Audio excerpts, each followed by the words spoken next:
never should have checked the logbook that morning, but routines have a way of revealing things we're not meant to see.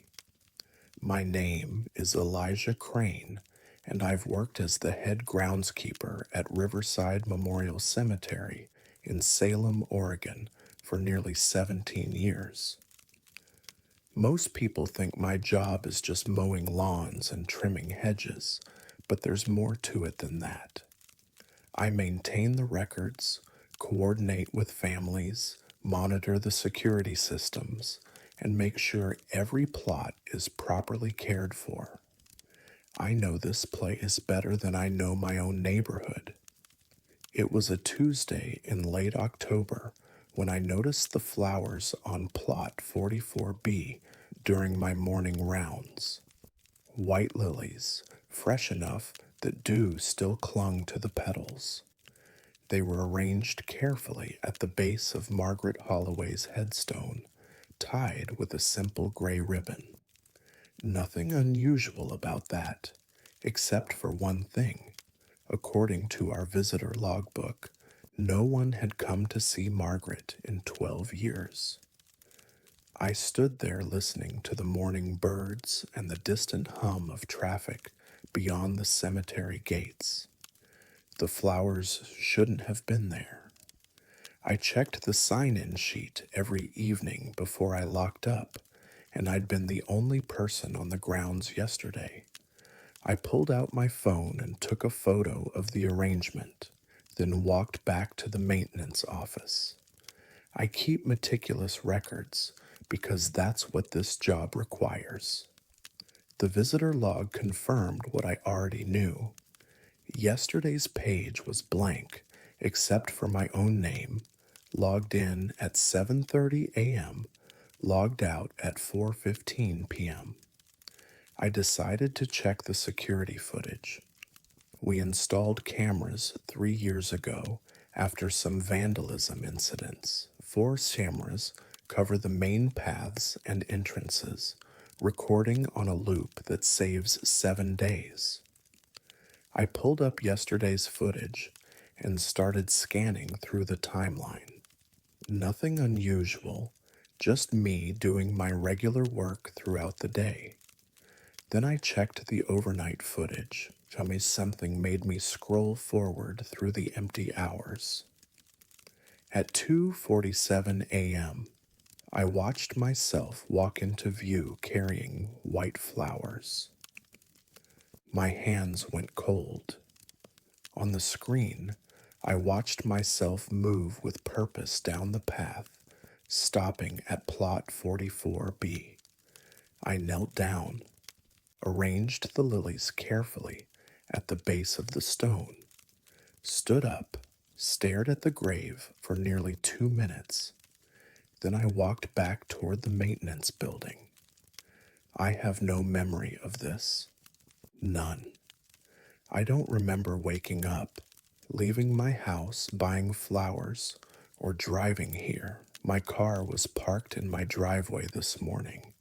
My phone showed no alarm set for the middle of the night.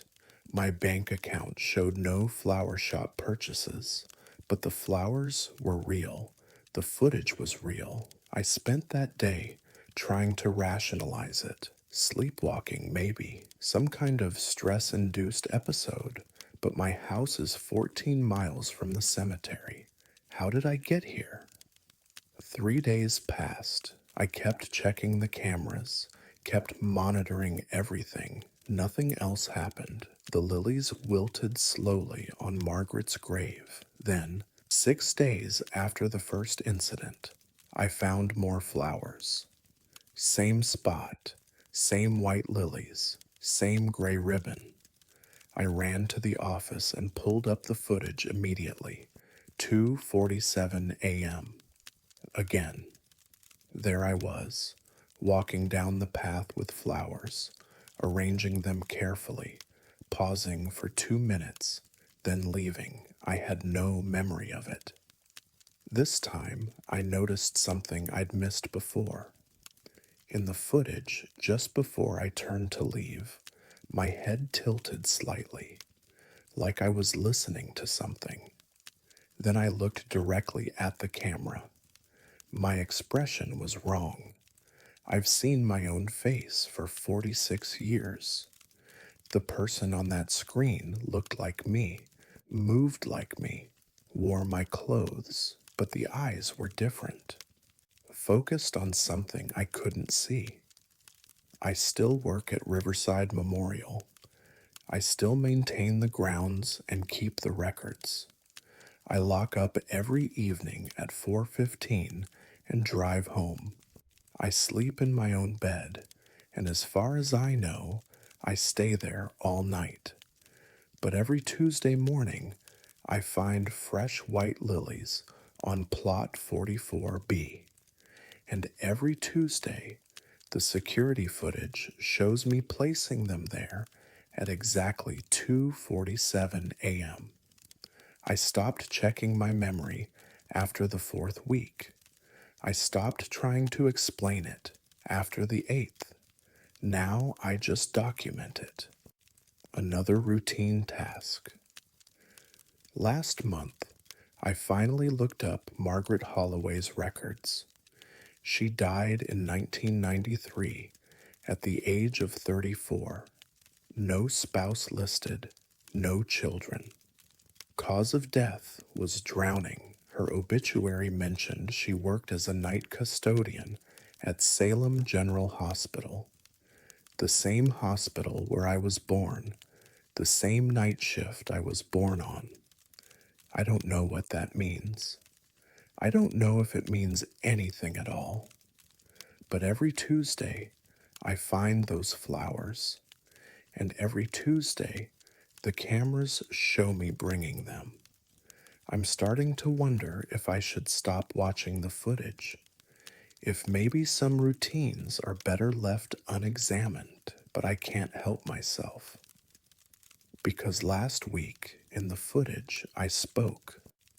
My lips moved for just a moment as I stood over her grave.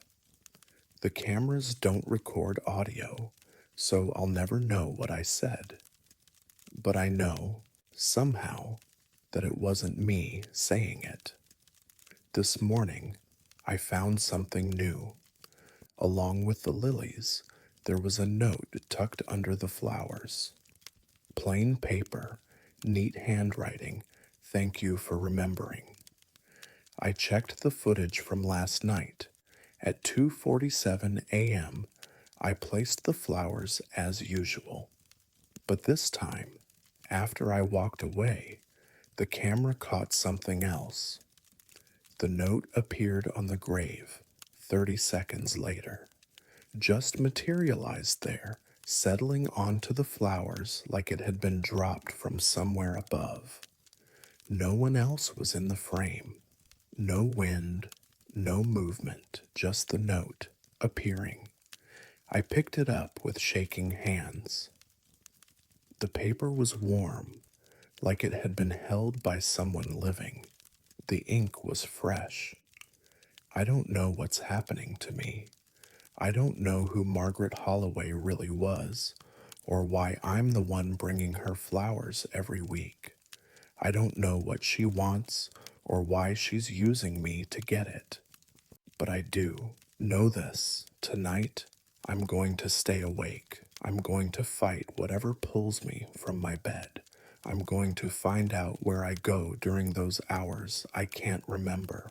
Or maybe I won't. Maybe some mysteries are meant to stay mysteries. Maybe some debts get paid in ways we'll never understand. Either way, the flowers will be there Tuesday morning. They always are, whether I remember placing them or not.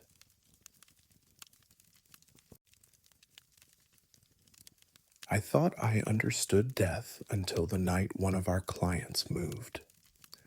My name is Catherine Voss, and I am the managing director of Westfield Memorial Chapel in Burlington, Vermont. I've held this position for 22 years, and before that, I trained under my father for another 6. This work is in my blood. I've prepared thousands of bodies, conducted countless services, and I've learned to see death not as an ending, but as a transition we facilitate with dignity and care. We pride ourselves on attention to detail. Every fold of fabric, every flower arrangement, every positioning of the deceased, it all matters. On Thursday morning, I arrived at 6 a.m. to do a final check before the 10 o'clock service. The deceased was Gerald Maitland, 78 years old, retired postal worker. His daughter had chosen a simple oak casket with pale blue interior. The viewing had gone well the evening before. By 8 p.m., the building was empty, and I'd locked up myself. When I entered viewing room 2, something felt wrong before I even looked at the casket. The air was cooler than it should have been, carrying a faint smell like soil after rain. I approached the casket and stopped. Gerald Maitland's hands had been repositioned. I'm certain of this because I positioned them myself yesterday afternoon, left over right, flat against the chest.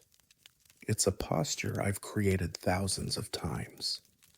But Gerald's hands were now interlaced, fingers woven together in a grip that suggested intention, even prayer.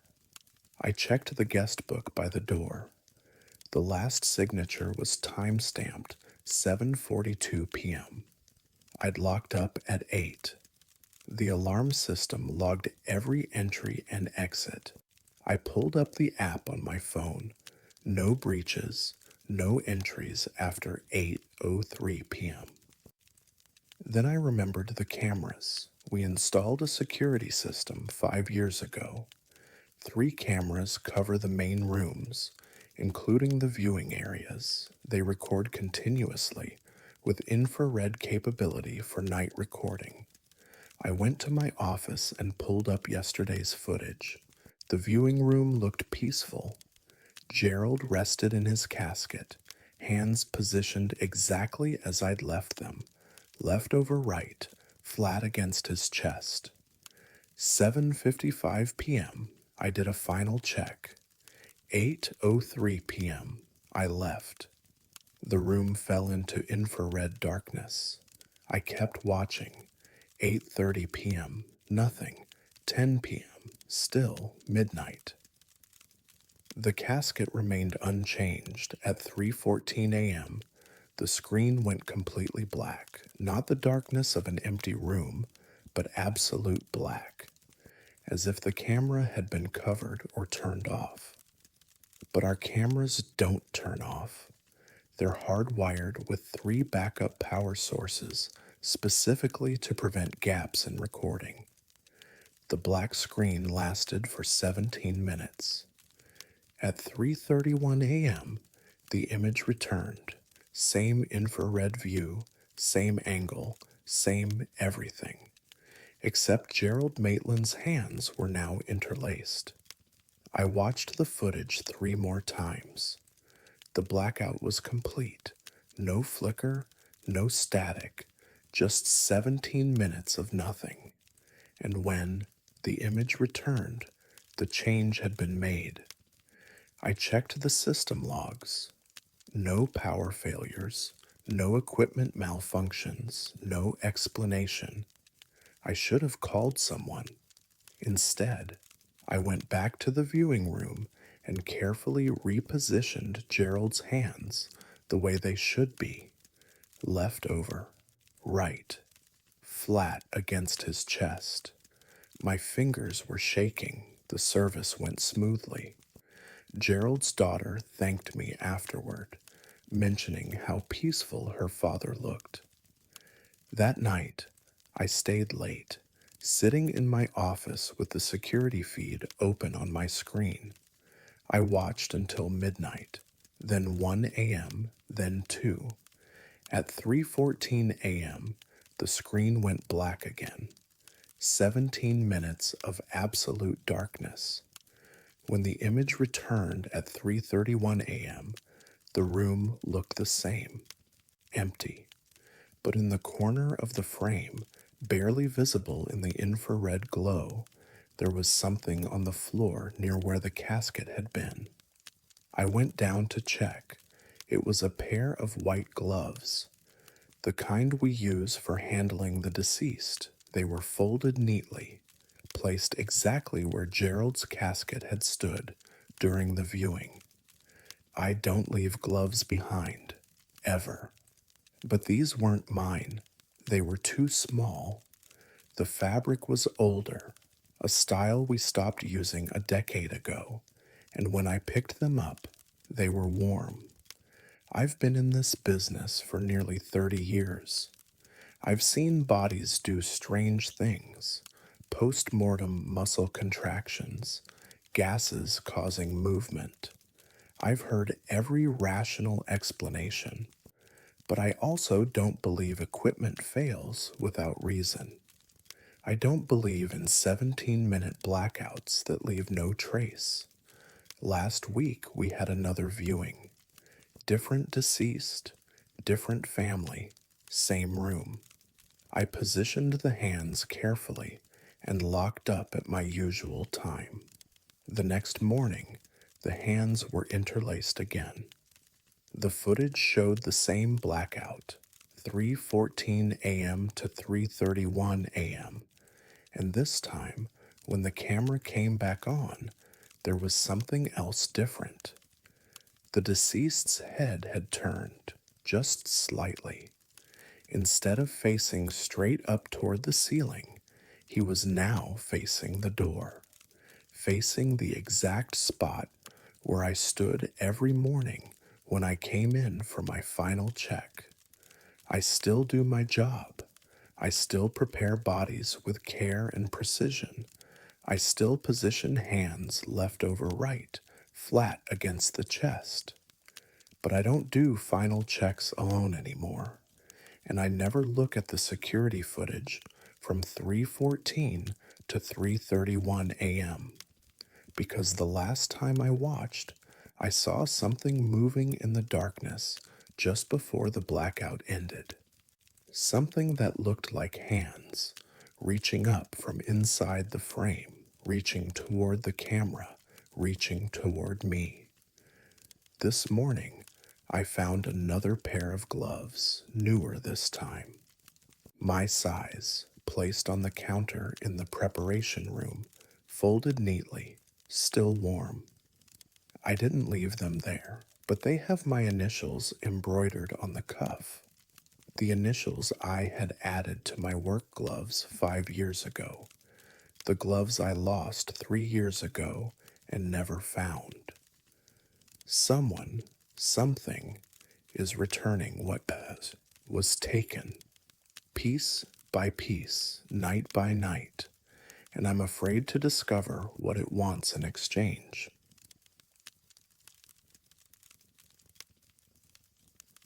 Every cemetery has a rule we don't talk about, and ours is simple. Never walk through Section K after midnight without singing something out loud. My name is Dale Whitmore, and I've worked as the night security guard at Oakmont Cemetery in Charleston, South Carolina, for the past 9 years. Before this, I did 2 tours overseas and 5 years in private security. I've seen things that would turn most people's hair white, and I've learned to trust my instincts when something feels wrong.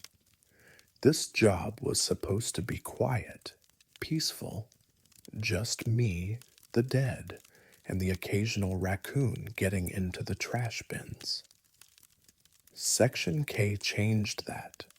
Most people don't know that we have a Section K. It's not on the public maps, and we don't advertise it. It sits in the northeast corner of the property, tucked behind a row of old magnolia trees that make the area darker than the rest of the grounds. The plots there are small, very small. Section K is where we bury the children who never got to take a first breath. Stillbirths, miscarriages after 20 weeks, the babies that families mourn but sometimes can't afford full services for. It's the saddest part of my route, and I'd be lying if I said I didn't rush through it most nights. But 3 weeks ago, on a Tuesday, I heard them laughing. It was just past 1 a.m. I'd finished checking the main gates and the maintenance shed, and I was making my way through the older sections toward the northeast corner. The night was clear, cool for April, with enough moonlight that I barely needed my flashlight. Everything was quiet except for the normal sounds: wind through the leaves, crickets, the distant sound of traffic on Highway 17. Then I heard children laughing, not loud, not close, but clear enough that I stopped walking and turned toward Section K. The sound was coming from that direction, light and bright, like kids playing tag in someone's backyard. For a moment, I thought maybe teenagers had jumped the fence, which happens sometimes. Kids looking for a thrill or a place to drink. But this didn't sound like teenagers. It sounded younger, much younger. I walked toward Section K, one hand on my radio, ready to call it in if needed. The laughter continued, rising and falling, sometimes a single voice, sometimes several overlapping. As I got closer to the magnolia trees, the sound seemed to move, circling around the perimeter of Section K, but never coming from one specific spot. I reached the entrance to the section and stopped. The laughter cut off instantly. Complete silence. I stood there for a full minute, listening. Nothing. No rustling in the bushes, no footsteps running away, no whispers or giggles, just silence and the wind. I checked the section anyway, walking between the rows of small headstones, shining my flashlight over each one. Most were simple markers, some with angels or lambs carved into them, others just names and dates that spanned a single day or less. Fresh flowers sat on a few plots, a stuffed animal on another, weathered by rain but still carefully placed. Everything looked normal, no signs of vandalism or disturbance. I finished my route and told myself it was probably sound carrying strangely from one of the neighborhoods beyond the cemetery. Maybe a television through an open window. Maybe a late family gathering. Sound does strange things at night. But 2 nights later, I heard it again. Same time, 1 a.m., same location, children laughing in Section K. This time, I didn't hesitate. I went straight to the section and walked the perimeter with my flashlight, checking every corner, every shadow. The laughter continued, always just ahead of me, always out of reach. When I stopped, it stopped. When I moved, it moved. I was starting to get angry. Someone was messing with me, and I didn't appreciate it. "Whoever's out here, this is private property," I called out. "You need to leave now, or I'm calling the police." The laughter answered me, not mocking, not scared, just joyful, the way children laugh when they're playing a game they love. Then it stopped again, and I heard something else. A sound like small hands patting against stone. Tap, tap, tap, tap, tap, tap. Multiple sources, all around Section K like tiny palms drumming against the headstones. The sound lasted maybe 10 seconds, then faded into silence. I didn't sleep well the rest of that night. When my shift ended at 6 a.m., I almost told the day supervisor about it, but I knew how it would sound.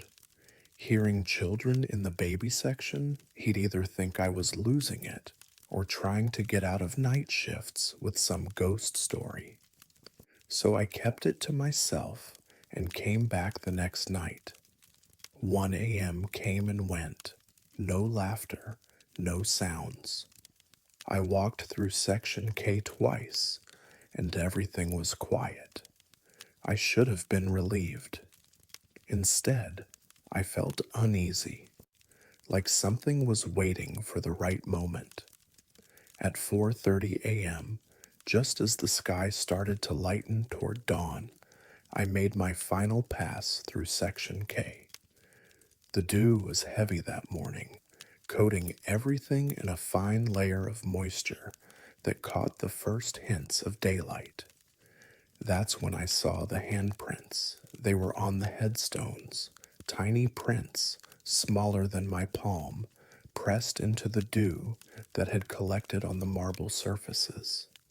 At first, I thought someone had touched them recently, maybe a parent visiting early, though that seemed unlikely at this hour. But these weren't on the front of the stones, they were on the inside. I crouched down next to the first headstone, a simple marker for a baby girl named Emma, born and died on August 3rd, 2019. The handprint was clearly visible in the dew, 4 tiny fingers and a thumb pressed against the marble from the inside and pushing outward. It was impossible. Marble doesn't work that way. You can't make an impression from behind a solid stone. I moved to the next headstone. Same thing. Tiny handprints pressed from the inside out, as if small hands had pushed against the back of the stone and left their mark on the front. Every stone in row K had them. Some had multiple prints. Some had prints at different heights, like the hands had been reaching, stretching, trying to touch something on the other side.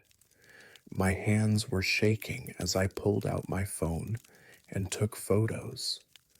The morning light was getting stronger, and I could see the prints starting to fade as the dew evaporated. Within 10 minutes, they'd be gone completely. I documented every stone I could before the sun rose high enough to erase them. When my shift ended, I went home and didn't sleep. I looked at the photos over and over, trying to find a rational explanation. Condensation patterns, some trick of the light, vandalism using some technique I didn't understand. But I couldn't explain how prints could appear from inside solid marble. That night, I brought a voice recorder with me. I waited in Section K from midnight until dawn, recording everything. At 1 a.m., the laughter started again. I have 4 minutes and 37 seconds of it on that recording, clear as day. Children's voices, laughing and playing, with no visible source. At 4:30 a.m., I watched the handprints appear. The dew had been collecting for hours, creating a thin film on the headstones. As I watched, the prints formed in the moisture, spreading outward from the center of each stone, as if tiny hands were pressing from the inside. It took maybe 30 seconds for each one to fully appear. No wind, no movement, just the prints forming in the dew, small fingers splaying, reaching. I stood there until sunrise, watching them fade. I've worked here for 9 years. I've walked through Section K hundreds of times. I've always felt the sadness of that place, the weight of all those short lives and grieving parents. But I never felt like I was being watched. Not until now. the handprints appear every morning when the dew is heavy enough, always in Section K, always pressed from the inside out. The laughter comes most nights around 1 a.m., sometimes lasting seconds, sometimes minutes. Last week, I found something else. On the oldest stone in the section, dated 1962, there was a new print, larger than the others, not a child's hand, an adult's, as if someone or something else had pressed against the marble from the other side. The print was positioned perfectly over the carved lamb on the headstone, fingers spread wide, like it was trying to reach through to touch it. I still do my job. I still make my rounds, but I've started singing when I walk through Section K like the old timers told me to when I first started. Hymns, mostly. Sometimes just nursery rhymes. It doesn't stop the laughter, but it makes me feel less alone. Because the truth is, I don't think I am alone in Section K. I think the children are still there, still playing, still reaching out to be held. And I think something else is there with them now. Something older, something that's learned to leave prints in the dew. Something that's started appearing on other headstones, moving slowly through the section, row by row, getting closer to the entrance every night.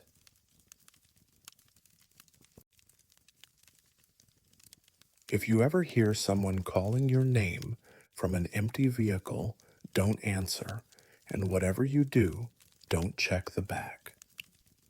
My name is Kara Dennison, and I work as a mortuary transport driver for Evergreen Memorial Services in Portland, Maine.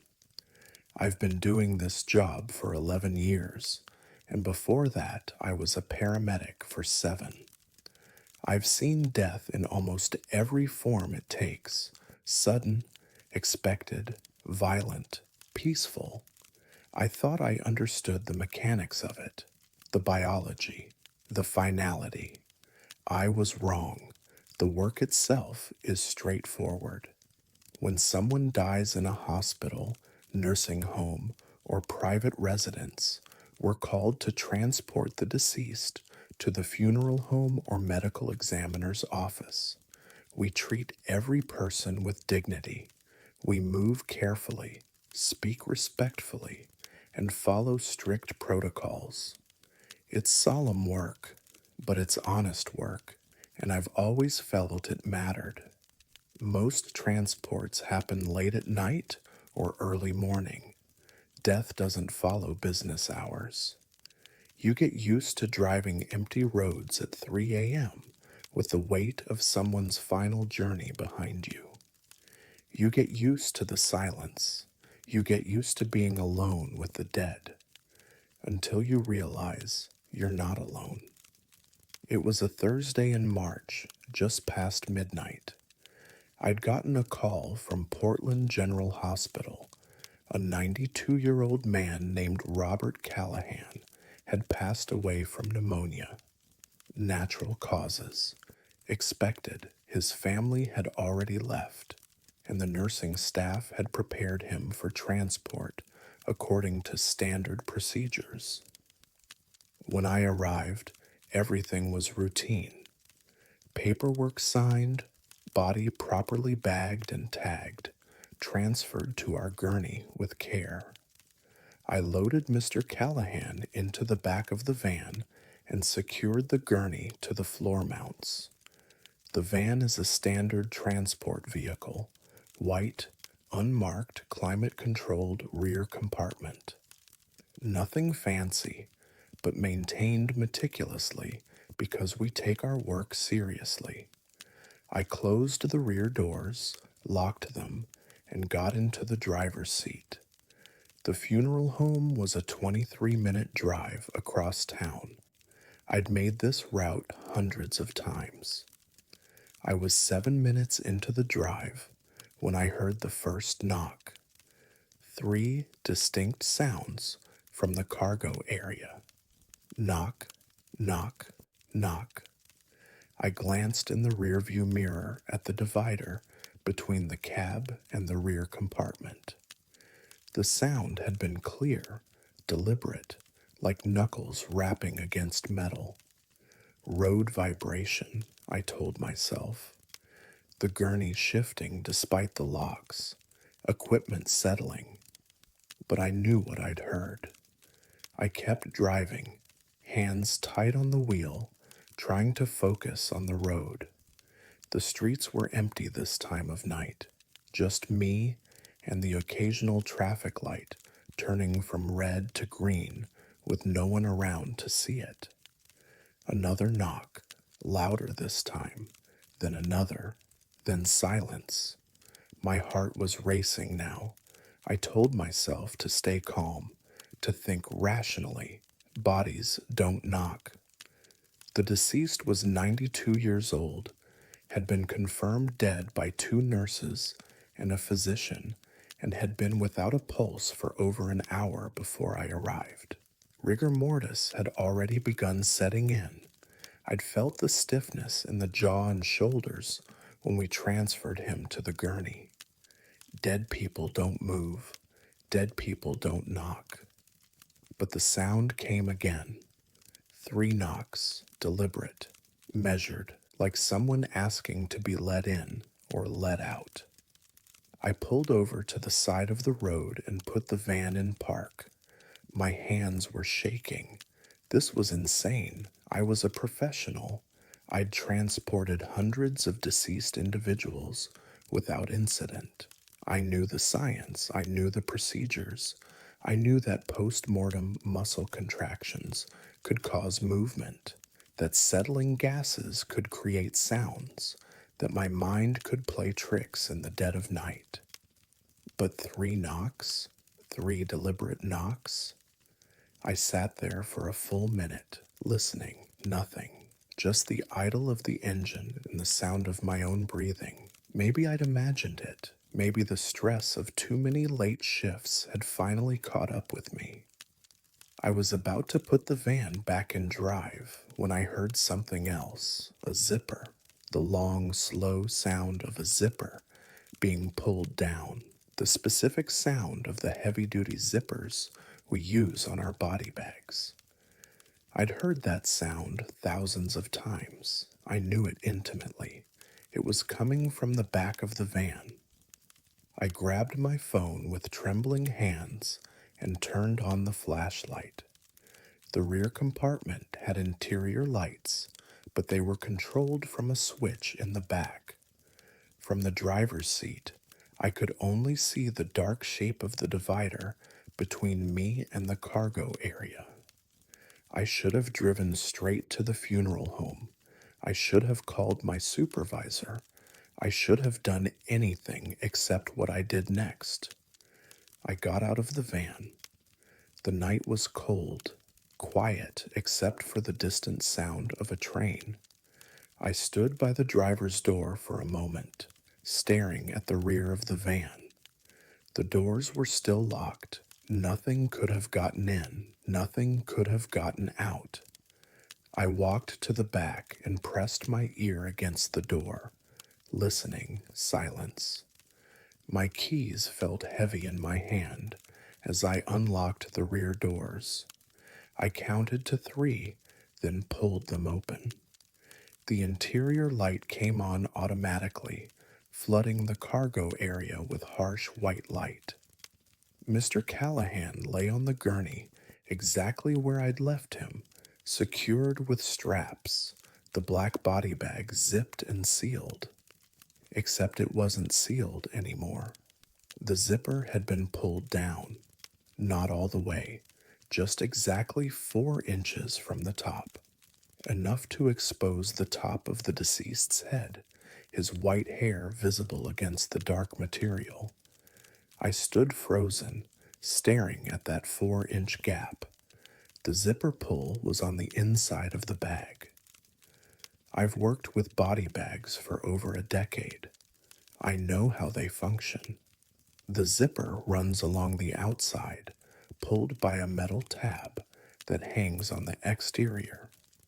Even if you wanted to open one from the inside, you'd need to reach through the material and manipulate the pull from outside. And Mr. Callahan's hands were positioned inside the bag at his sides, underneath two securing straps that I had buckled myself. I should have closed the doors and called for help. Instead, I reached forward with shaking hands and pulled the zipper back up. The sound it made was too loud in the quiet night. When it reached the top, I double checked that the securing tag was in place. The body hadn't moved. I could see that clearly. Mr. Callahan lay exactly as he had been positioned at the hospital, flat on his back, hands at his sides, head straight. His face showed the typical signs of recent death: pallor, relaxed features, the beginning of rigor mortis. But his eyes were different. I hadn't paid close attention to his eyes during the initial transfer.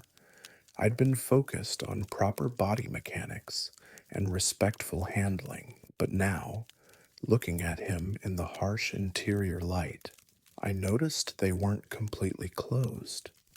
There was a thin line of white visible under each eyelid, which isn't unusual. Eyelids don't always seal completely after death. What was unusual was the direction. His eyes, what little I could see of them, were looking toward the zipper, toward that 4-inch gap that shouldn't have existed.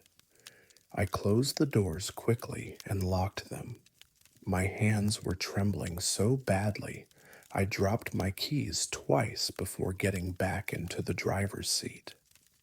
I drove the remaining 16 minutes to the funeral home at exactly the speed limit, checking my rearview mirror every few seconds.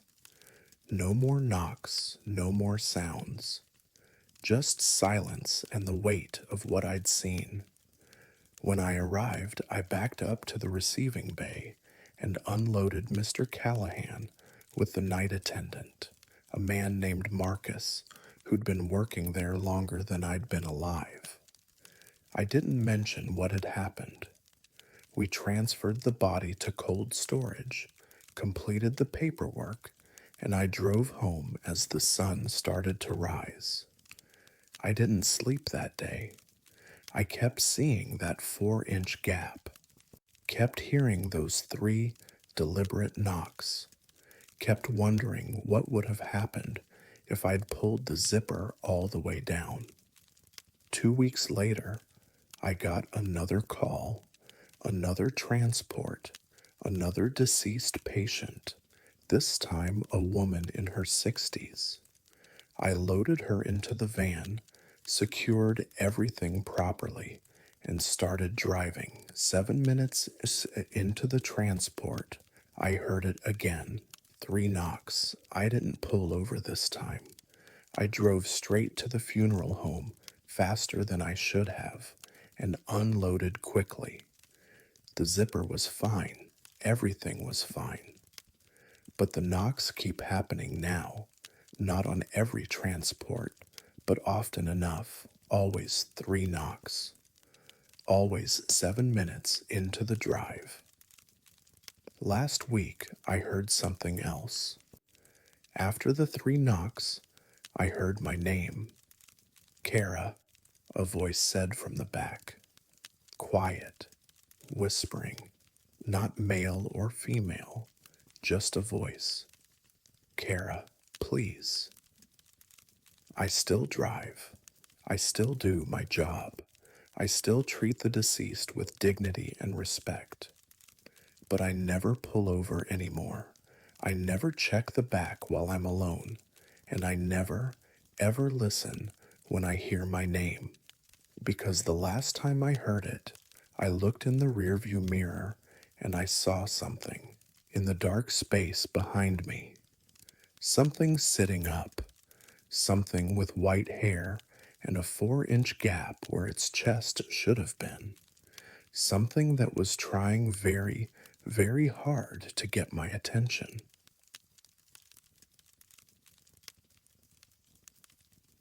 The shift was routine until I noticed a grave that refused to grow cold.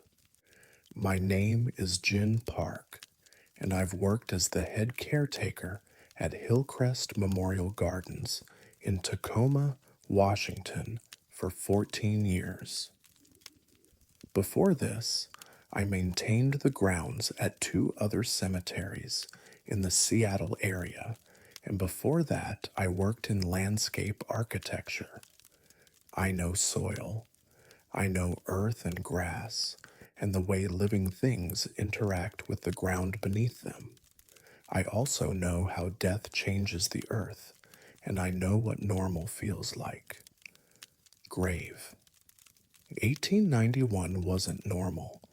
The plot belonged to a man named Thomas Brenner, 43 years old, buried in late September after dying in what the obituary called a tragic accident at home.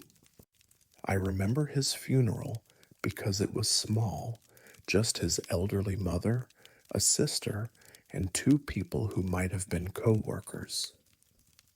No friends, no spouse. The service lasted 18 minutes.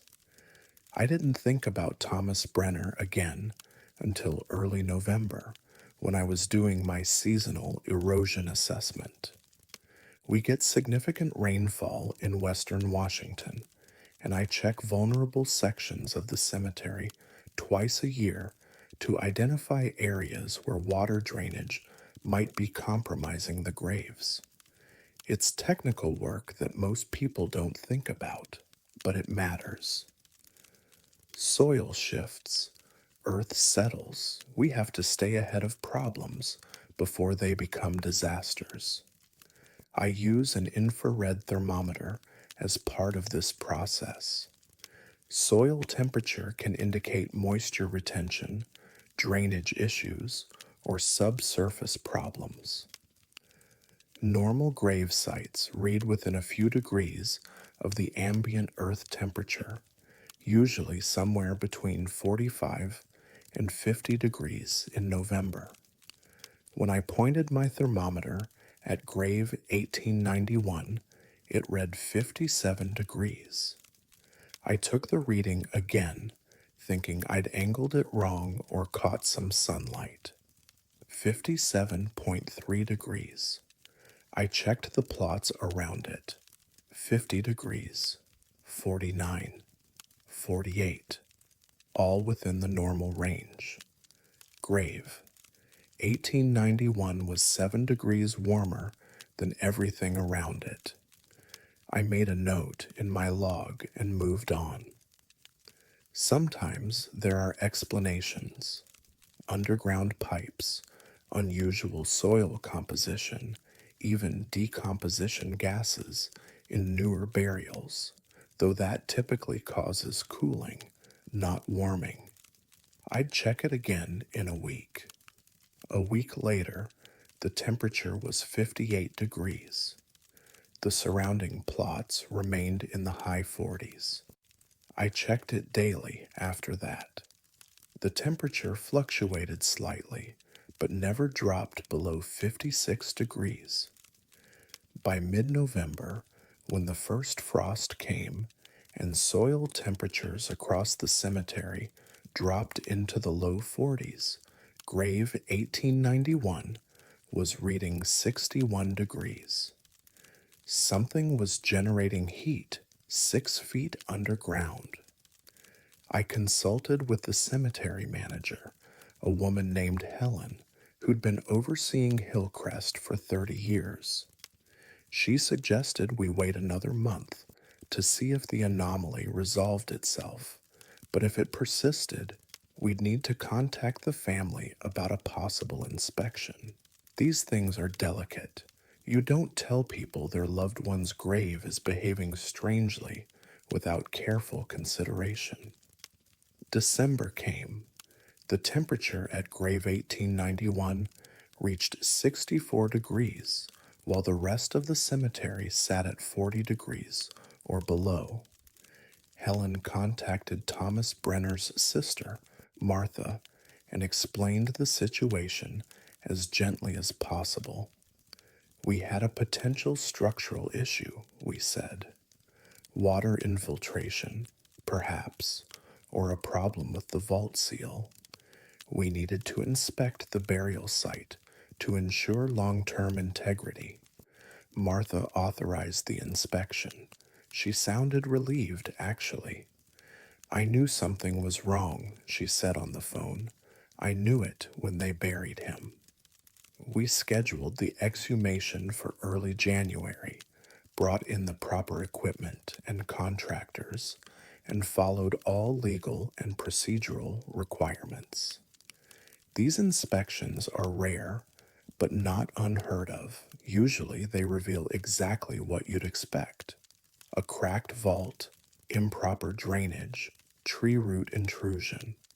We reached the vault on a gray Tuesday morning. The temperature of the earth directly above it was 66 degrees. I'd never seen anything like it. The vault was intact. No cracks, no water damage, no structural issues. But when we opened it and exposed the casket, we found the first problem. The casket was facing the wrong direction. We bury people facing east at Hillcrest. It's a tradition that goes back over a century, based on Christian resurrection beliefs, the idea that the dead will rise to face the rising sun. Every plot in the cemetery follows this orientation. I've personally supervised hundreds of burials, and the direction is always confirmed before lowering the casket. Thomas Brenner's casket was facing west. I checked my burial records. The diagram clearly showed proper eastern orientation. The vault had been placed correctly, but somehow, between burial and now, the casket had rotated 180 degrees inside the vault. That should have been impossible. The casket fit snugly inside the vault with maybe 2 inches of clearance. There was no room for rotation, no mechanism that could cause it, no explanation for how a 600-pound casket could turn completely around in an enclosed concrete space. Helen and I looked at each other. The contractors looked at each other. Nobody said anything for a long moment. "We need to open it," Helen finally said. I wanted to refuse. Every instinct told me to seal everything back up and walk away. But we were here, and the family had authorized a full inspection, and whatever was wrong needed to be documented. We removed the casket from the vault and brought it to the surface. The contractors used their tools to break the seal and lift the lid. Thomas Brenner lay inside, his body in the expected state of decomposition for a burial 4 months old. The embalming and casket seal had preserved him relatively well. He wore the same dark suit he'd been buried in. His hands were still folded over his chest. But the inside of the casket lid was covered in scratches. Long, parallel marks, dozens of them, carved deep into the white satin padding. The fabric was shredded in places, exposing the wood beneath, which showed gouges and score marks. The scratches were concentrated in 2 areas, directly above where his hands would have been if he'd raised them, and above his face. I looked at his hands. The fingers were positioned normally, folded peacefully, but his fingernails, what was left of them, were broken, torn, some completely missing. The nail beds showed damage consistent with scraping against a hard surface. One of the contractors bent closer and pointed at something without touching it. In the torn satin, caught in the deepest scratches, were tiny fragments. When we collected them later for analysis, they confirmed what I already knew. They were fingernail fragments. DNA matched Thomas Brenner. He had clawed the inside of his casket after burial, after being sealed in a concrete vault and lowered 6 feet into the ground. Somehow, Thomas Brenner had tried to get out. We stood around that open casket in silence. The morning sun was fully up now, but the air felt cold, and I realized I'd been holding my breath. Helen called for a complete autopsy. The medical examiner found nothing that explained the scratches. Cause of death remained what it had always been: blunt force trauma to the head, consistent with a fall downstairs. Time of death was properly documented. All procedures had been followed. Thomas Brenner had been legally, medically, definitively dead when we buried him. But the evidence in that casket told a different story. We reburied him the same week, this time with the casket facing east, properly oriented. I supervised every step personally. The family requested a new casket and vault, which the cemetery provided without question. Martha attended the reburial alone. Before we sealed everything, she placed a letter inside, though she didn't tell us what it said. He was scared of the dark, she told me afterward. Our whole childhood, he couldn't sleep without a light on. When he died, when they said he fell, I thought at least he wouldn't be scared anymore. She looked toward the grave, newly filled, the earth dark and fresh. But he was scared, wasn't he? He woke up in the dark, and he was so scared he tried to. She didn't finish. She just walked away. I checked the grave temperature that evening after everyone left. 42 degrees, normal. The anomaly was gone. But 2 weeks later, I was doing routine rounds and noticed something that made me stop. Grave. 1891's headstone had shifted. Not much, maybe a quarter inch, but enough that it wasn't quite straight anymore. As if something below had pushed against it, just a little, just enough to test whether it could move. I've worked with the dead for 14 years. I know what's supposed to happen to bodies after burial. I know the science of decomposition, the chemistry of embalming, the mechanics of how everything breaks down and returns to earth. But I also know what I saw in that casket. I know about the scratches and the broken fingernails and the impossible rotation. I know that for 4 months, that grave generated heat that shouldn't have existed. And I know that last week, when I checked it during my early morning rounds, the earth above grave. 1891 was disturbed, not subsidence, not settling, something else. The grass was pushed up from below, creating a small mound, like something underneath had pressed upward during the night, pressed hard enough to move soil that had been packed and settled for months. I smoothed it back down. I didn't report it. What would I say? But I check that grave every morning now, always at dawn when no one else is around. And I keep my infrared thermometer with me, because yesterday the temperature was 53 degrees. It's rising again, and this time the headstone has moved another quarter inch. Not forward, not back, up.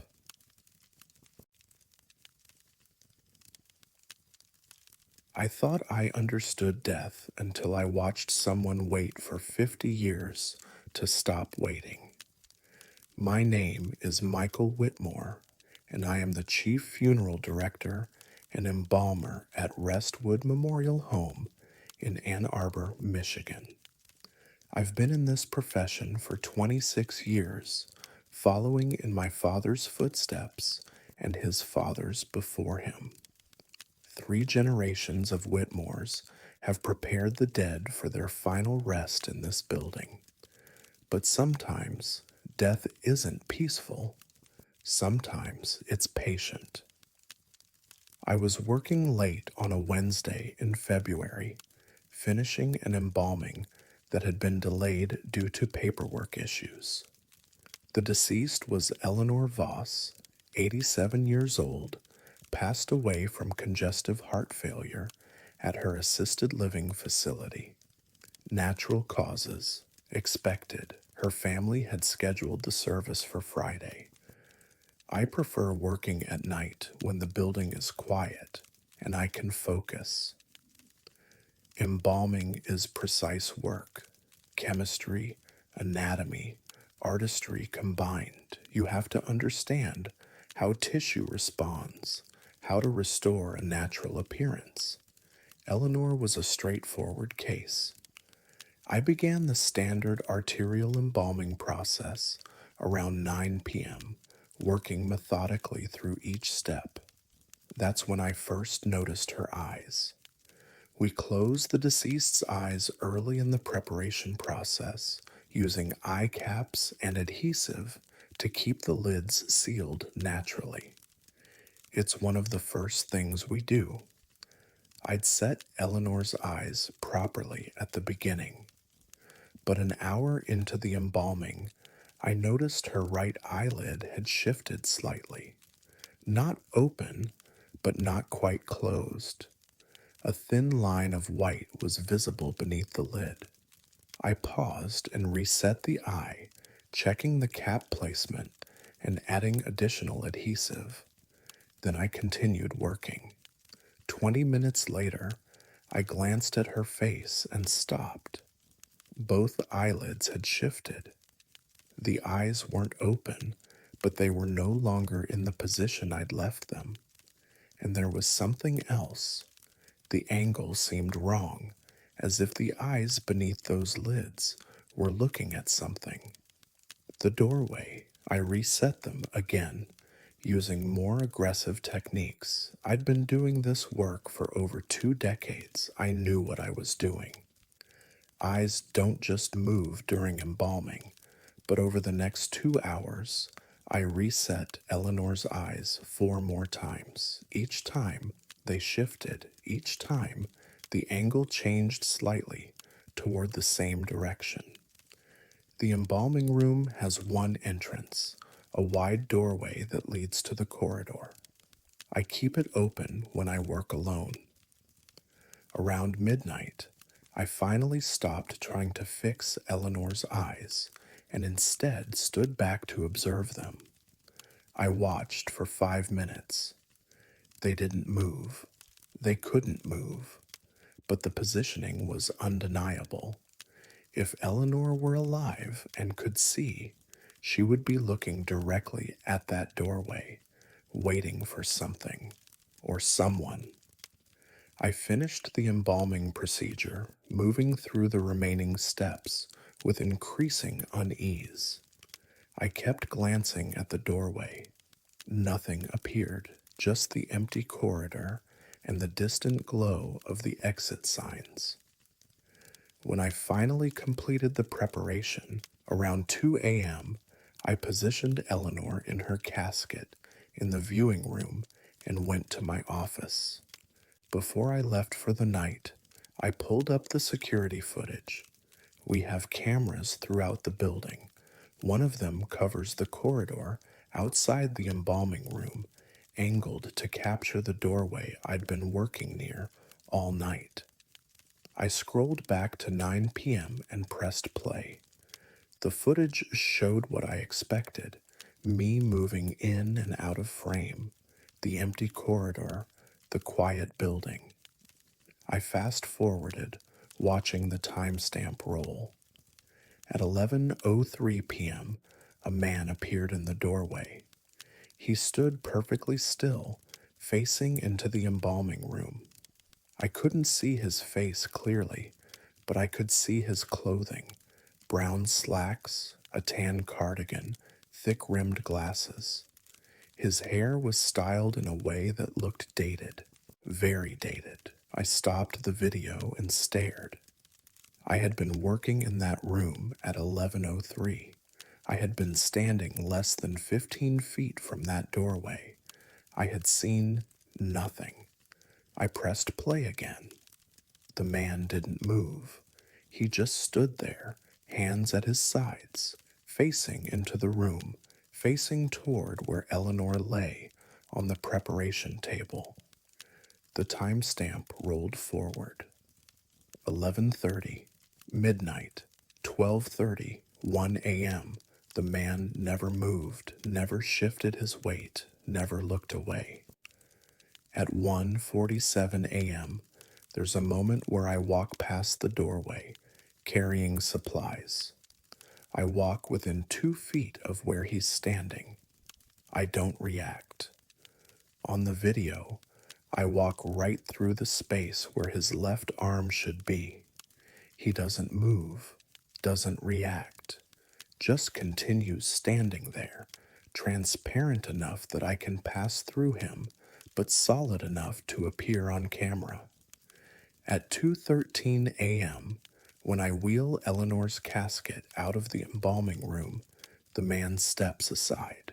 It's the only time he moves. He shifts just enough to let the casket pass, then returns to his position. He remains there until 2:51 a.m. Then, between one frame and the next, he's gone. I sat in my office for a long time, watching that footage over and over. Then I did something I probably shouldn't have done. I looked up Eleanor's records and found her husband's information. David Voss, buried at Restwood Memorial Cemetery, 3 plots east of where Eleanor would be laid to rest. Died December 9th, 1974, at the age of 37. Heart attack. I pulled up the archived funeral photos from 1974. David Voss wore brown slacks, a tan cardigan, and thick-rimmed glasses. His hair was styled exactly like the man in the security footage. Eleanor had been 24 years old when David died. They'd been married 6 years. She'd lived another 50 years after he passed, never remarried. She always said she was still married, her daughter had told me during the arrangement conference. She wore her wedding ring until the day she died. I checked the security footage from the viewing room where Eleanor's casket now rested. I scrolled forward to 3 a.m., then 4 a.m., then 5 a.m. as dawn approached. At 6:17 a.m., the man appeared again. This time he stood next to Eleanor's casket. He didn't touch it, didn't move, just stood there, looking down at her. He remained there for 3 hours and 42 minutes. Then he was gone. The funeral was on Friday. As scheduled, 63 people attended. Eleanor looked peaceful in her casket, her eyes finally staying closed. The service was beautiful. Her daughter spoke about a woman who'd loved deeply and remained faithful to that love for 50 years. Before we closed the casket for the final time, her daughter placed something inside. A photograph. I caught a glimpse of it. A young couple, smiling, from the 1970s. We buried Eleanor on a cold February afternoon in Plot 47C, 3 spaces from her husband. That's where she'd requested to be. I've checked the security footage from the cemetery several times since then. The cameras there don't cover every section, but they do capture the path between the graves. On the night of Eleanor's burial, at 11:03 p.m., a figure appeared on the camera, walking slowly between the graves. The image quality isn't good enough to identify details, but I can see the outline: brown slacks, tan cardigan, walking from plot 44C toward plot 47C. The figure reaches Eleanor's grave and stops, stands there for exactly 6 hours. Then, as dawn breaks, the figure kneels down and doesn't get back up. I haven't seen it appear on the footage since that night. I check every few days, but the path between those graves remains empty now. Sometimes death is an ending, sometimes it's a release, and sometimes I think it's finally reaching the person you've been waiting for, even if it takes 50 years.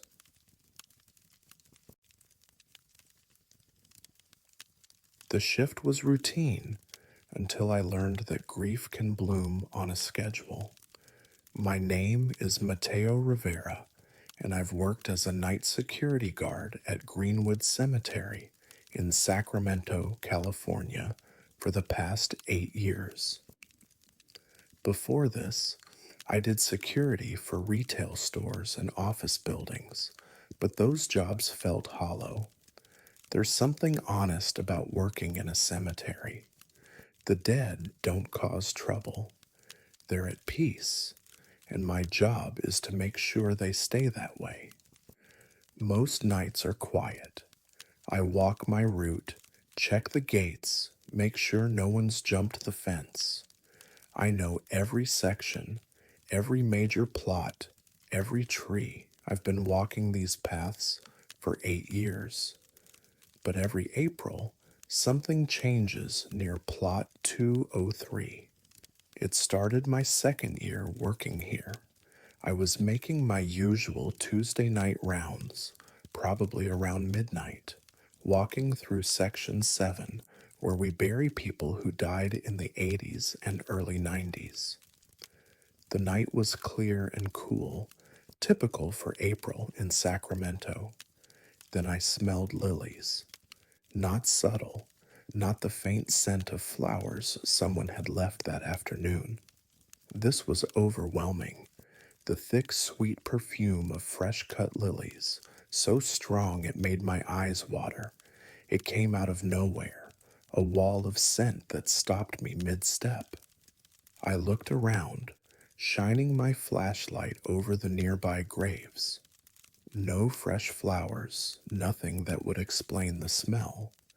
The scent lasted maybe 30 seconds, then vanished as suddenly as it had appeared.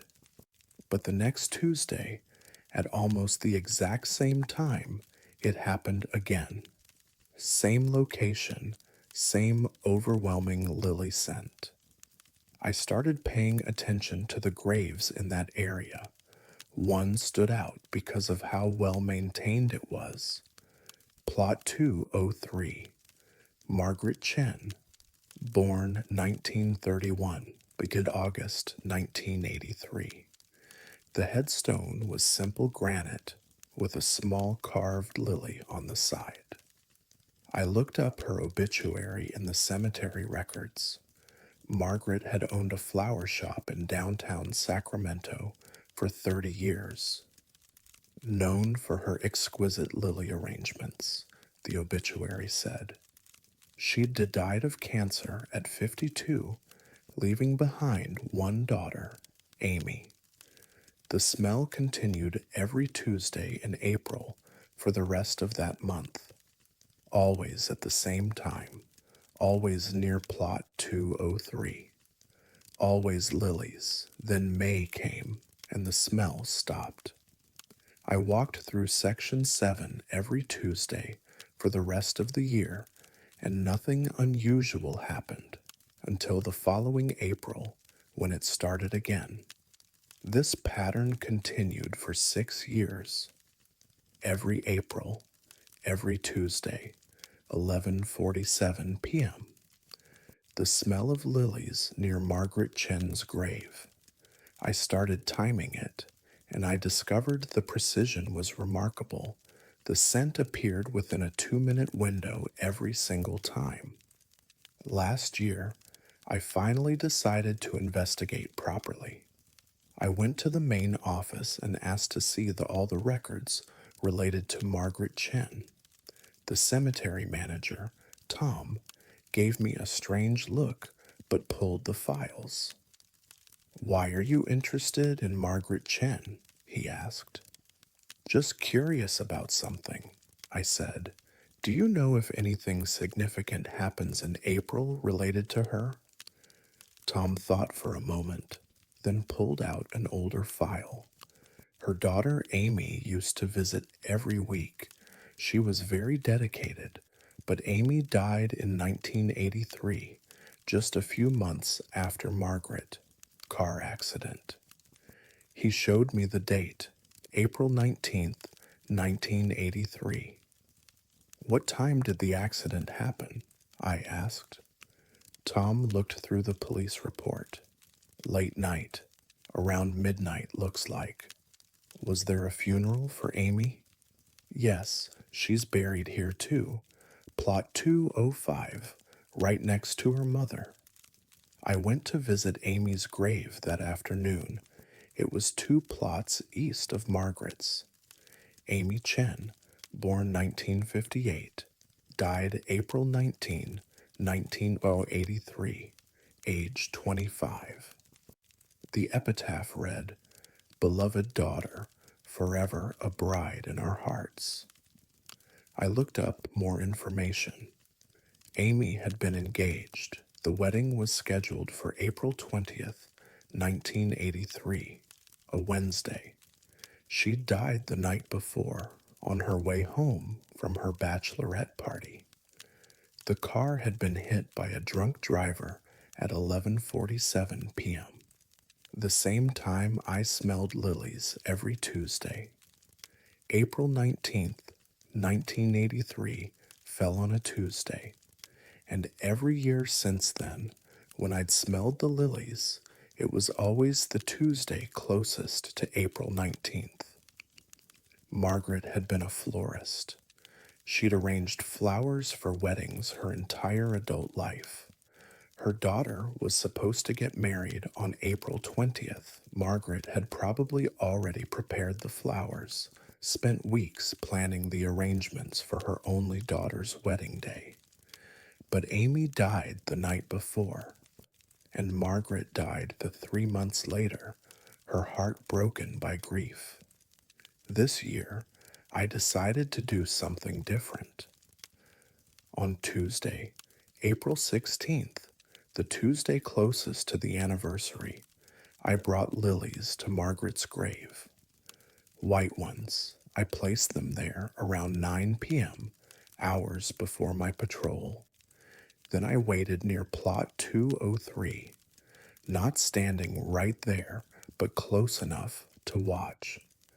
At 11:45 p.m., I started my approach.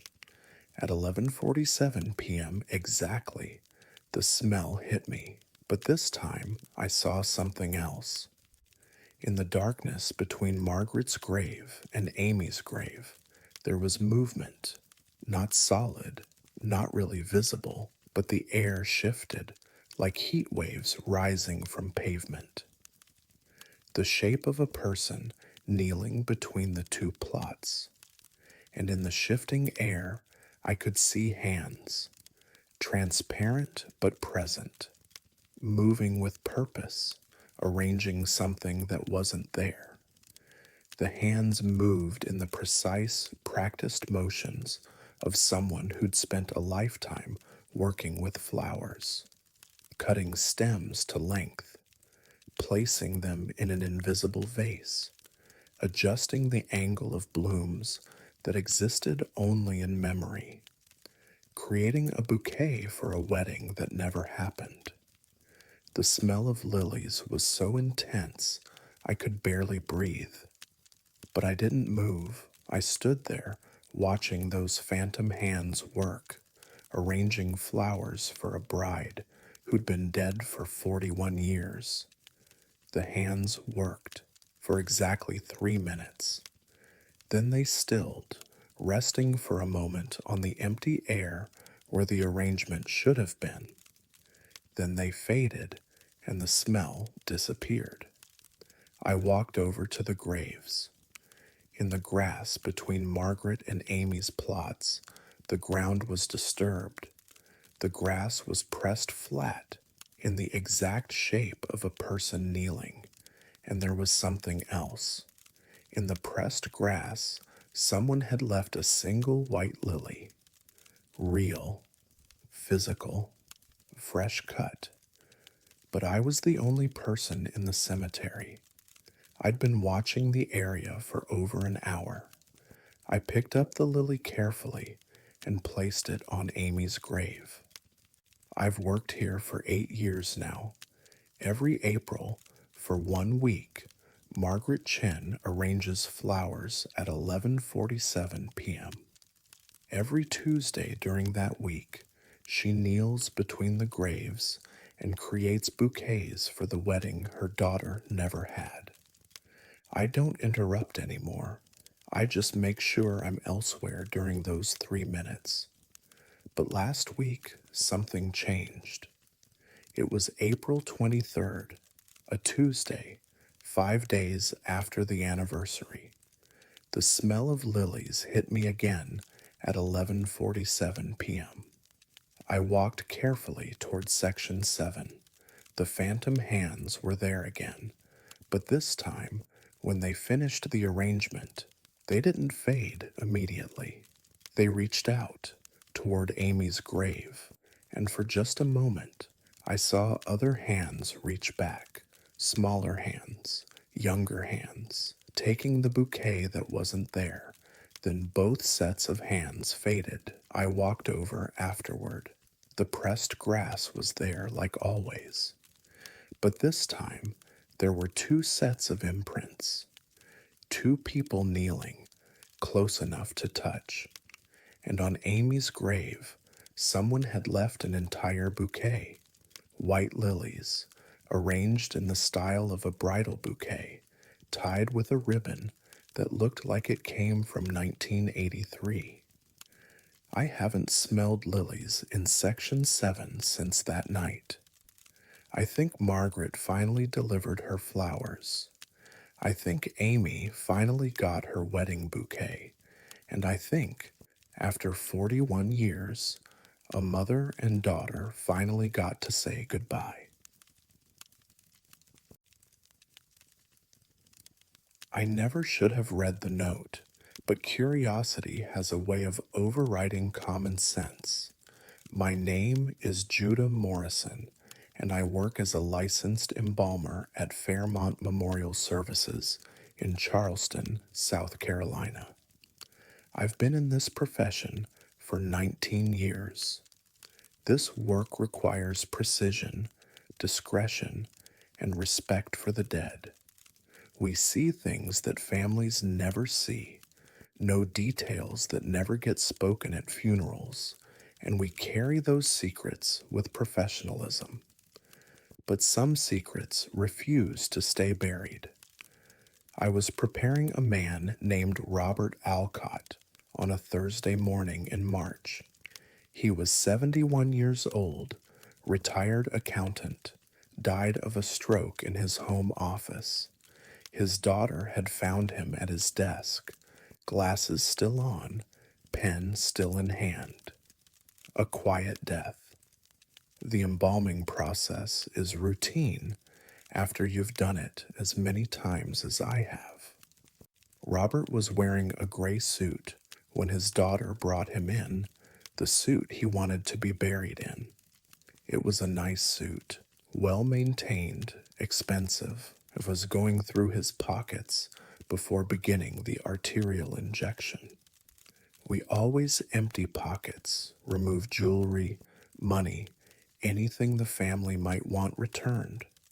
Most of the time, we find nothing. In Robert's inside jacket pocket, I found a folded piece of paper.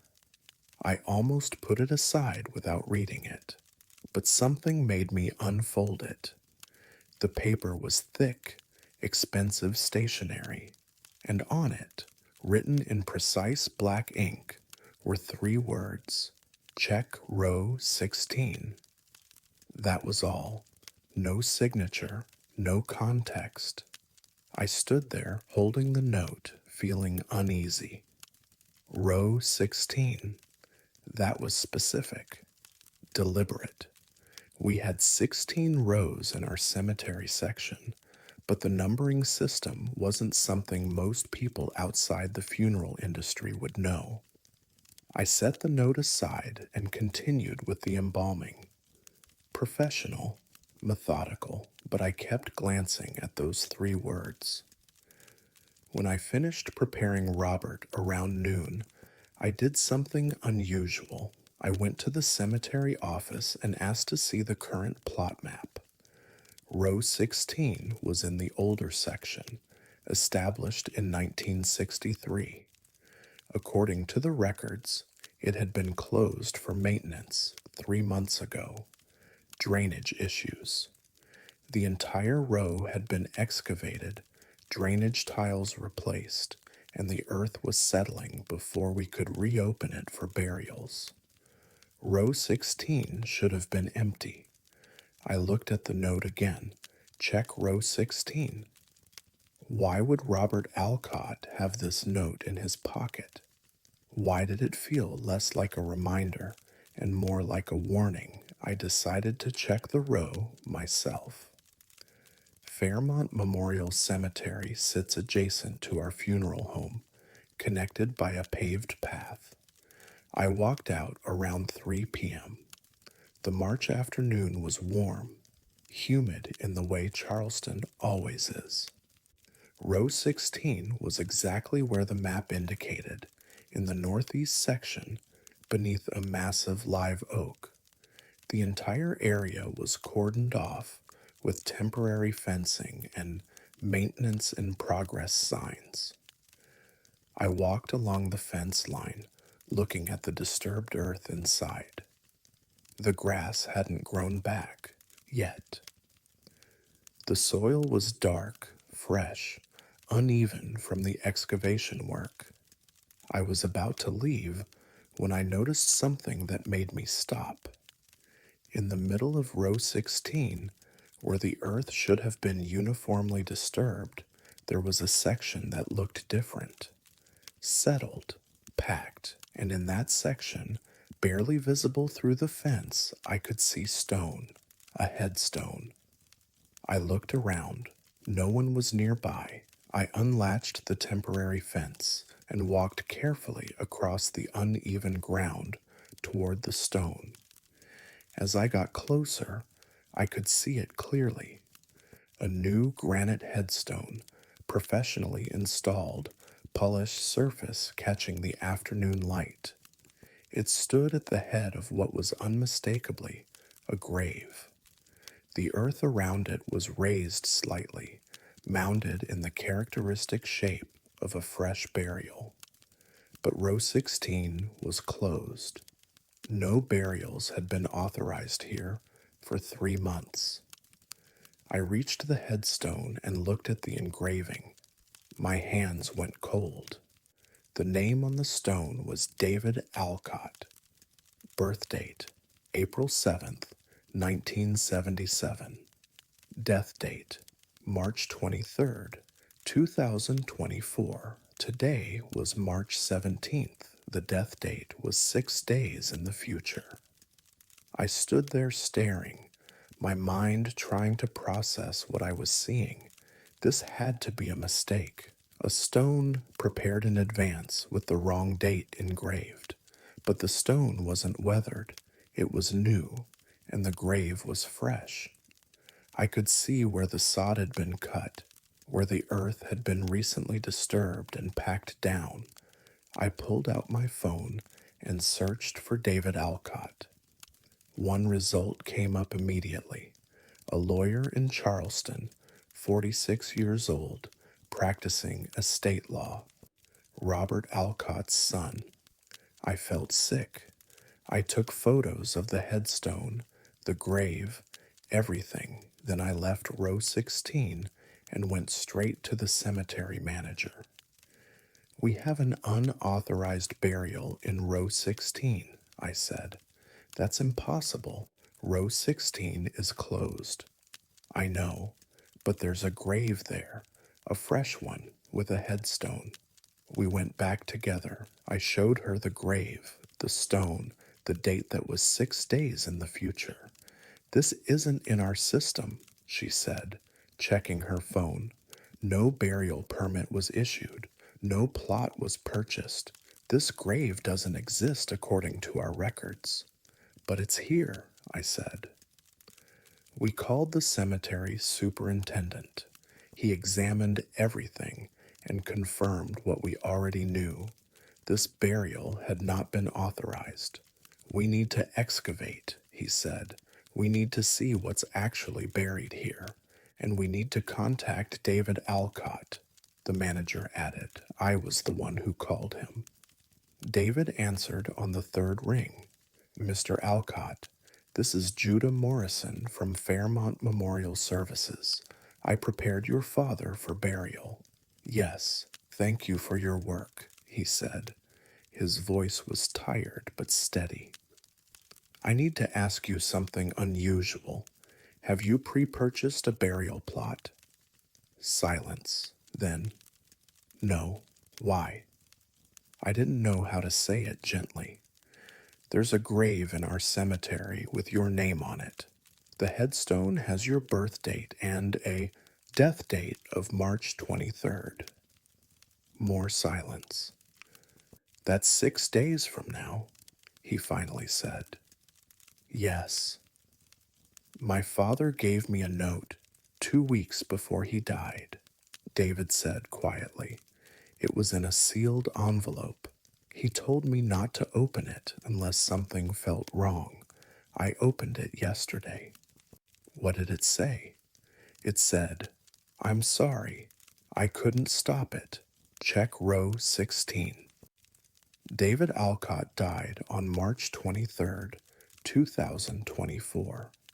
Heart attack in his office, 46 years old. His secretary found him at his desk, glasses still on, pen still in hand. Exactly like his father.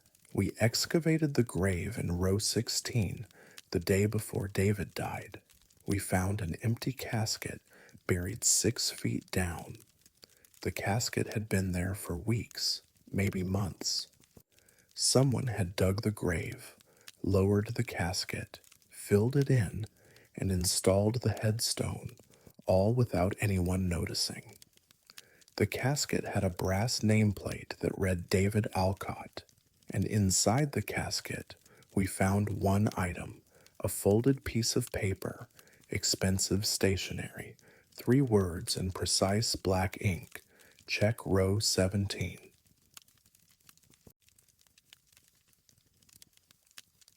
I thought I knew every trick of grief until I found the same woman dying over and over again. My name is Carolyn Lee, and I serve as the funeral director at Riverside Memorial Chapel in Portland, Oregon. I've been in this position for 13 years, and before that I worked as an assistant director for another 5. In this profession, you witness grief in all its forms. You learn to recognize the patterns, the rituals families create, the small ways people try to maintain connection with those they've lost. But I'd never seen anything like the photograph until last October. We were preparing for a service for Margaret Holloway, 84 years old, retired schoolteacher. She'd died peacefully in her sleep. Her granddaughter, Amy, had arranged everything: a simple service, oak casket, readings from Margaret's favorite poems. I was doing a final check the morning of the service, making sure every detail was perfect. These small things matter. That's when I noticed something in Margaret's right hand. Mourners sometimes place items with the deceased. We're always careful to check with families about these additions. I'd specifically asked Amy if she wanted anything placed in the casket. She'd said no, but there was definitely something tucked under Margaret's right hand. A small photograph, partially hidden beneath her palm. I carefully lifted Margaret's hand and pulled out the photograph. It was a black and white photo, aged and slightly faded, showing a woman in what looked like 1950s clothing. She wore a modest dress with a pearl necklace, her dark hair styled in the fashion of that era. She was young, maybe late 20s, with a slight smile that didn't quite reach her eyes. On the back of the photo, in pencil, someone had written, "Remember me." I didn't recognize the woman, and Amy hadn't mentioned including any photographs. I set it aside and made a note to ask her about it. When Amy arrived an hour later, I showed her the photograph. "I've never seen this before," she said, studying it carefully. "It's not my grandmother, and I don't recognize the woman." "It must be a mistake. You can remove it." I removed the photograph and placed it in our lost and found box. The service proceeded normally.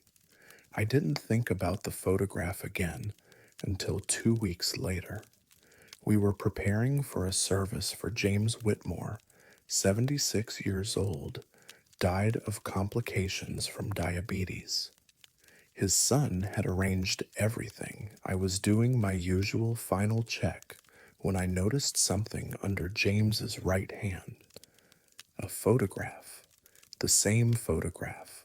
Same woman, same dress, same faded black and white image, same pencil inscription on the back, "Remember me." I stood there, staring at it. I'd put that photograph in the lost and found. I knew I had. There was no way it could be here, placed under a different deceased person's hand, in a different casket, 2 weeks later. I pulled it out and compared it to the photo I'd taken with my phone for documentation. It was identical, not similar. Identical. Same aging pattern on the paper, same slight crease in the upper left corner, same everything. When James's son arrived, I showed him the photograph. He'd never seen it before, didn't recognize the woman, had no idea how it could have gotten there. I removed it again and locked it in my desk drawer this time. I took photos of the drawer, the locked desk, everything to prove I'd secured it. 3 weeks passed. We had 5 services in that time, and I checked every single one meticulously. No photographs. Then we prepared Doris Tran, 69 years old, cancer. I was alone in the preparation room with Doris, making sure everything was perfect. Under her right hand was the photograph. The same photograph. I didn't touch it at first. I just stood there. This was impossible. The photograph was locked in my desk. I'd checked the drawer this morning. It was still there, but it was also here. I walked directly to my office. I unlocked my desk drawer and looked inside. The photograph was there. Still there. I held them up side by side, absolutely identical.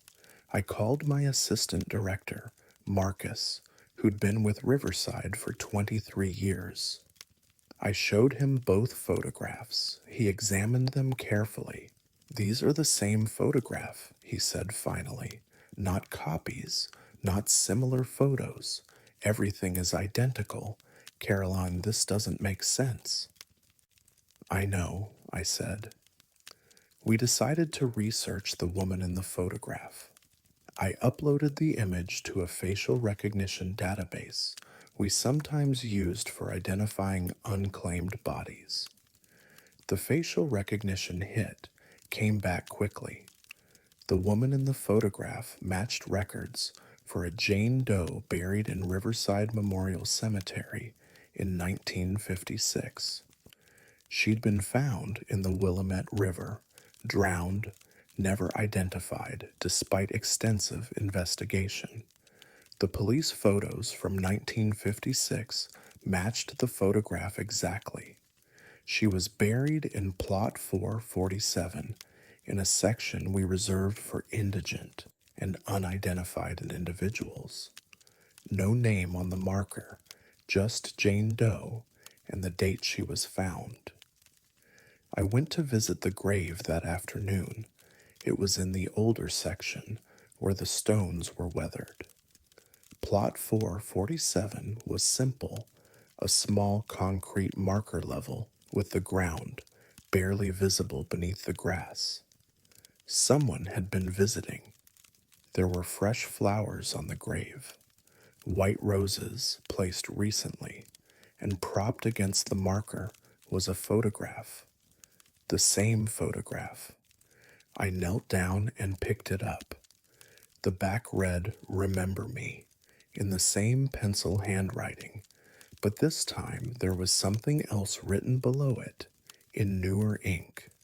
"I'm trying." I checked with the cemetery office about recent visitors to Plot 447. No one had signed in specifically for that location. Jane Doe had no known relatives, no one who'd claimed her in 68 years. But someone was leaving flowers. Someone was leaving photographs. Someone was trying to remember a woman whose name we'd never learned. The photographs kept appearing. Over the next 3 months, I found them in 7 more caskets, always under the right hand, always the same image. I stopped removing them. What was the point? They'd just appear again. Instead, I started leaving them there, allowing the deceased to be buried with this unknown woman's photograph. Last week, I decided to do more research. I contacted the police department's cold case division and asked about Jane Doe from 1956. The detective pulled the file. "We never identified her," he said. "She had no identification, no distinctive marks except one thing. She was clutching a photograph when they found her in the river, black and white image of herself. On the back someone had written, 'Remember Me.' We kept it as evidence, but the case went cold. After the retention period, the photo was returned to the funeral home that handled her burial." "What funeral home?" I asked, already knowing the answer. "Riverside Memorial Chapel," he said. "You folks buried her." I looked through our archives, found the records from 1956. Jane Doe, unidentified drowning victim, and attached to the file was the original property receipt. One photograph returned to Riverside Memorial. I went to the archive room and found the file box. Inside, in a manila envelope labeled "Jane Doe, Plot 447, was the photograph. The same photograph, the original, still there after 68 years. Never removed, never lost, but somehow appearing in casket after casket, asking the dead to remember someone the world forgot. I don't remove the photographs anymore. When I find them, I let them stay.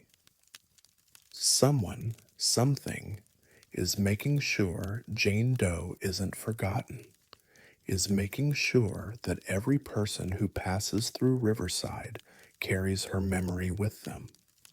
Last month, I visited Plot 447 again. The flowers were there, and the photograph, but this time there was something else. 7 more photographs, different images, different people, all with the same inscription: Remember me. I think Jane Doe isn't just trying to be remembered anymore. I think she's remembering others, making sure everyone who was forgotten finally has someone to carry their memory forward, one photograph at a time.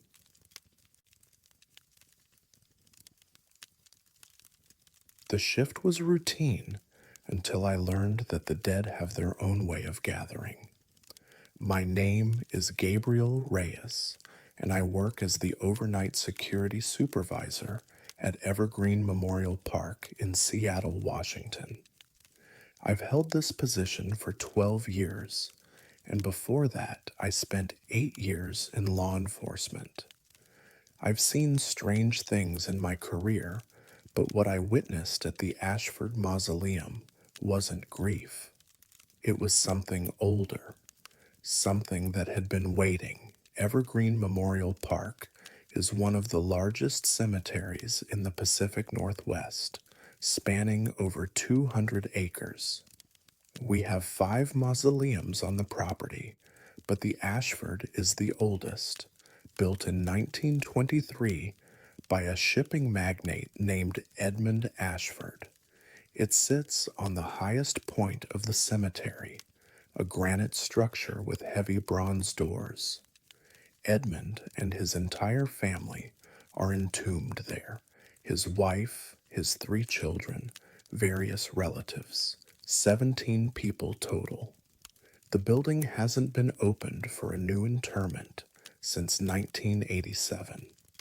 The fog started appearing 3 months ago. I first noticed it on a Tuesday morning in late September.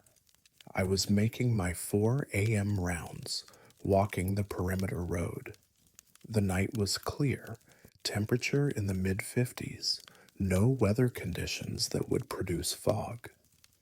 But as I approached the hill where the Ashford Mausoleum sits, I saw a dense white fog surrounding the structure, not drifting across the cemetery, just contained in a perfect circle around the building, maybe 50 feet in diameter, thick enough that I couldn't see the mausoleum's doors through it. I stopped and checked my watch. 4:12 a.m. Fog in Seattle isn't unusual, but fog that appears suddenly on a clear night, localized to one specific spot, that's unusual. I approached carefully. The fog was cold, significantly colder than the surrounding air. My breath misted as I stepped into the perimeter. The fog was completely opaque. I could see maybe 3 feet ahead. I moved toward where I knew the mausoleum should be, calling out in case anyone was there. No response, just silence. I reached the bronze doors and checked them. Locked, secure. I walked the perimeter, checking all the windows. After 10 minutes, I backed away and returned to my patrol vehicle. By the time I'd driven back up the access road, maybe 5 minutes, the fog was gone, completely dissipated. I documented it in my log, but didn't think much of it. Weird weather phenomenon. But it happened again the next night. Same time, 4:12 a.m., same dense fog, same 50-foot circle, same unnatural cold. By the 4th occurrence, I decided to set up surveillance. We have thermal imaging cameras as part of our security equipment. I positioned one on a tripod facing the Ashford Mausoleum and set it to record starting at 3:45 a.m. At 4:12 a.m., I was watching the live feed when the fog appeared. On the thermal camera, the fog showed up as a cold blue zone. But inside that cold zone, There were heat signatures, multiple heat signatures, human shaped, standing motionless around the mausoleum. I counted 17 distinct figures, all standing, all perfectly still, all registering as warm blooded organisms. I grabbed my radio and flashlight and ran to the mausoleum. It took me maybe 90 seconds to reach it. The fog was already there. I pushed through it, following my memorized path. The bronze doors were still locked. The windows were secure. I walked the entire perimeter, my flashlight cutting through the fog. Nothing. No one. The area was empty except for me. I stood there in the cold fog, trying to understand. 17 heat signatures on the thermal camera, 17 human shaped sources of warmth, but no people, no bodies. The fog dissipated after 10 minutes. I went back to check the recorded footage. The heat signatures were there, clear as day, 17 of them, arranged in a loose circle around the mausoleum. They'd appeared when the fog formed and vanished when it dissipated. The next night, I brought a different camera, a regular digital phone with night vision. I wanted to see what was actually there. At 4:12 a.m., the fog formed. I was already positioned 20 feet from the mausoleum. Through the viewfinder, I could see the fog. I started recording. For 5 minutes, nothing happened. Then I saw movement, not human movement, smaller, crawling along the ground, climbing up the walls of the mausoleum. At first, I thought it was shadows, but as my eyes adjusted, I realized what I was seeing. Spiders, thousands of them, maybe tens of thousands, small brown spiders, each about the size of a quarter, moving in coordinated patterns across the mausoleum. They weren't scattered randomly. They were organizing themselves, clustering together in specific formations, human-shaped formations. I watched through the camera as the spiders assembled themselves into 17 distinct vertical columns, each column roughly the size and shape of a person. They clung to each other, to the walls, creating these impossible structures that stood upright. The formations were positioned exactly where the thermal camera had shown heat signatures. The spiders were generating heat. Thousands of small bodies clustered together, their collective metabolism creating enough warmth to register as human-sized heat signatures on thermal imaging. I stood there for filming, watching these spider constructs stand motionless around the mausoleum. They held their formations perfectly, no swaying, no collapsing. After 8 minutes, they began to disassemble. The spiders crawled away in all directions, disappearing into cracks in the foundation, into the grass, into the trees. Within 2 minutes, they were gone. The fog dissipated 30 seconds later. I reported it to my supervisor the next day. I showed him the footage. He watched it in silence. "Have we had pest control out here recently?" he asked. "Not that I know of." "We should probably call them." "Spider infestation around the mausoleum. Did you see how they were arranged?" I asked. "Did you see the shapes they made?" He met my eyes. "I saw spiders, Gabriel. That's what I'm going to put in my report." We called pest control. They came out, sprayed the area, set traps.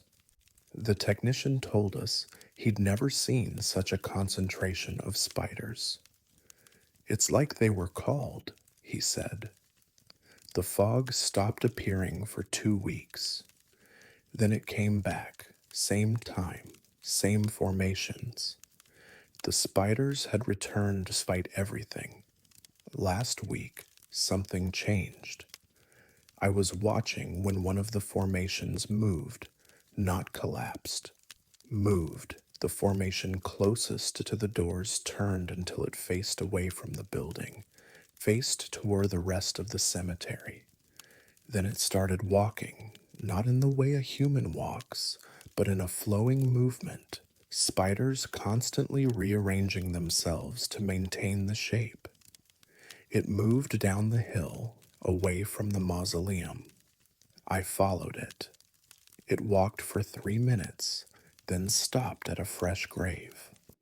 A woman named Victoria Ashford, 93 years old, died 2 days ago. Edmund Ashford's great great granddaughter, the formation stood at her grave for exactly 2 minutes. Then it walked back to the mausoleum, reformed in its original position, and at 4:23 a.m. disassembled. Victoria Ashford is buried in plot 1847. Her family didn't want her in the mausoleum, too expensive to open it. But every night now, one of the formations visits her grave, always the same one, always at 4:15 a.m., always standing there for exactly 2 minutes. I think the dead are waiting for her, and I think the spiders are making sure she knows she'll eventually join them.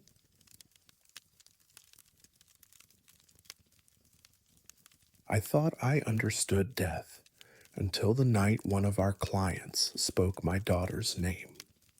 My name is Morgan Caldwell, and I've worked as a groundskeeper at Pinehurst Cemetery in Spokane, Washington, for the past 6 years. Before this, I spent 20 years in construction, but after my wife passed, I needed something quieter, something that didn't require me to talk much or explain myself. The dead don't ask questions. They don't want to know about your grief or how you're managing. They just rest, and I maintain the ground above them. It's honest work, simple work. Most days, I'm alone with the earth and grass and headstones, and that suits me fine. But sometimes the dead do speak, and sometimes they know things they shouldn't. It was a Wednesday evening in late November when we buried the Jane Doe. That's what we called her, not officially, but among the cemetery staff. She'd been found by construction workers digging a foundation for a new apartment complex on the north side of town. Her remains had been buried there for decades, wrapped in deteriorated fabric, no identification, no missing person reports that matched the forensic profile. The medical examiner estimated she'd been in the ground since the early 1990s. Probably murder, based on the fracture pattern in her skull, but too much time had passed for any real investigation. No family came forward to claim her. No one recognized her reconstructed facial features when the police circulated them. So the county paid for a basic burial at Pinehurst, and I was assigned to prepare the grave and handle the interment. It was just me, the funeral director, and a county official. No service, no mourners, just 3 people sending an unknown woman to her final rest 30 years after she died. I dug the grave that morning, plot 891, in section 12, where we bury indigent and unclaimed individuals. Standard 6-foot depth, clean walls, level bottom. Professional work, even if no one would appreciate it. The woman deserved that much, at least. The interment was scheduled for 5 p.m., just before sunset. The funeral director arrived with the simple pine casket, and we used the mechanical lowering device to position it in the grave. The county official said a few generic words about eternal rest and unknown journeys. The whole thing took maybe 10 minutes, then they left, and I was alone to fill the grave. I've filled hundreds of graves in my 6 years here. It's meditative work, in a way. Shovel after shovel of earth, slowly covering the casket, slowly returning the ground to its natural state. I usually don't think much while I work. I just focus on the physical labor, the rhythm of the task. But as I started filling this grave, I felt uneasy. Not afraid exactly, just watched like someone was paying close attention to what I was doing. I was about halfway through the fill when I heard it.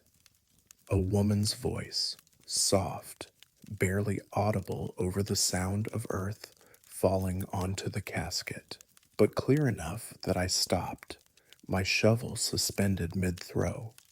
The voice whispered one word, Sophie, my daughter's name. I stood frozen, staring down into the partially filled grave. Sophie, my daughter Sophie, who was 34 years old now, living in Portland with her own family. Sophie, who I'd never mentioned to anyone at Pinehurst because I didn't talk about my personal life at work. Hello? I called out. My voice sounded too loud in the quiet cemetery. No response, just the wind through the pine trees and the distant sound of traffic on the highway. I told myself I'd imagined it. Stress, maybe. Grief playing tricks. My wife had died 2 years ago, and sometimes my mind still played those games where I thought I heard her voice or caught a glimpse of her in a crowd. I continued filling the grave, working faster now, wanting to be finished before full dark. The unease grew stronger with each shovelful. That feeling of being watched intensified until my shoulders were tight and my hands were gripping the shovel too hard. When I was about 3/4 done, I heard it again. Sophie. Same whisper, same woman's voice coming from the grave. I dropped the shovel and stepped back. My heart was pounding. This wasn't my imagination. This wasn't stress. I'd clearly heard someone say my daughter's name, and it was coming from 6 feet underground, from a grave containing a woman who'd been dead for 30 years. Who are you? I asked the empty air, feeling foolish but desperate for some kind of answer. The wind picked up, rustling leaves across the cemetery. In that rustling, I thought I heard words, fragmented, broken. Tell Sophie, I'm sorry. Couldn't say goodbye. I left. I abandoned the half-filled grave and walked straight to my truck, my hands shaking. I sat in the cab for 20 minutes, trying to calm down, trying to find a rational explanation for what I'd heard. There wasn't one. I called my supervisor and told him I'd felt sick and needed to finish the grave in the morning. He wasn't happy about it. We never leave graves unfilled overnight, but he agreed. I drove home and did something I almost never do. I called my daughter. Dad? Sophie answered, surprised. We talked maybe once a month, usually just surface level check-ins about work and weather and her kids. Is everything okay? Yeah, I wanted to ask you something. Do you remember your kindergarten teacher from when you were 5? Silence on the line. Then, Mrs. Harrison, why are you asking about her? What do you remember about her? Not much. She was nice. She had us do art projects every Friday, but she disappeared halfway through the year. I remember being confused about why she didn't come back. They told us she'd moved away, but years later, Mom told me the truth that Mrs. Harrison had gone missing. They never found her. My hands were cold. What was her first name? Jennifer. Jennifer Harrison. Dad, why are you asking about this? Couldn't tell her. Not yet. Not until I was sure. Just something I heard today. Got me thinking about old memories. I'll let you go. After we hung up, I went to my computer and searched for Jennifer Harrison, missing person, Spokane. The results came up immediately.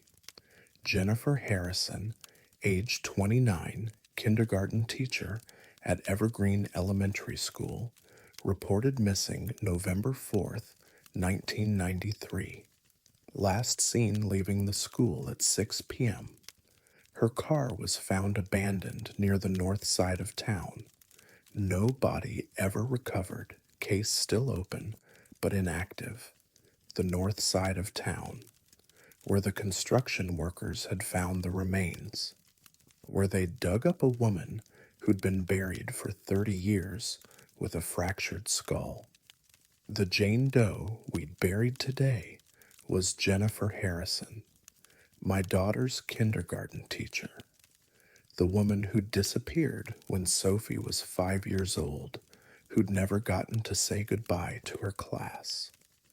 I went back to Pinehurst at dawn and finished filling the grave. The sun was just coming up, casting long shadows across the cemetery.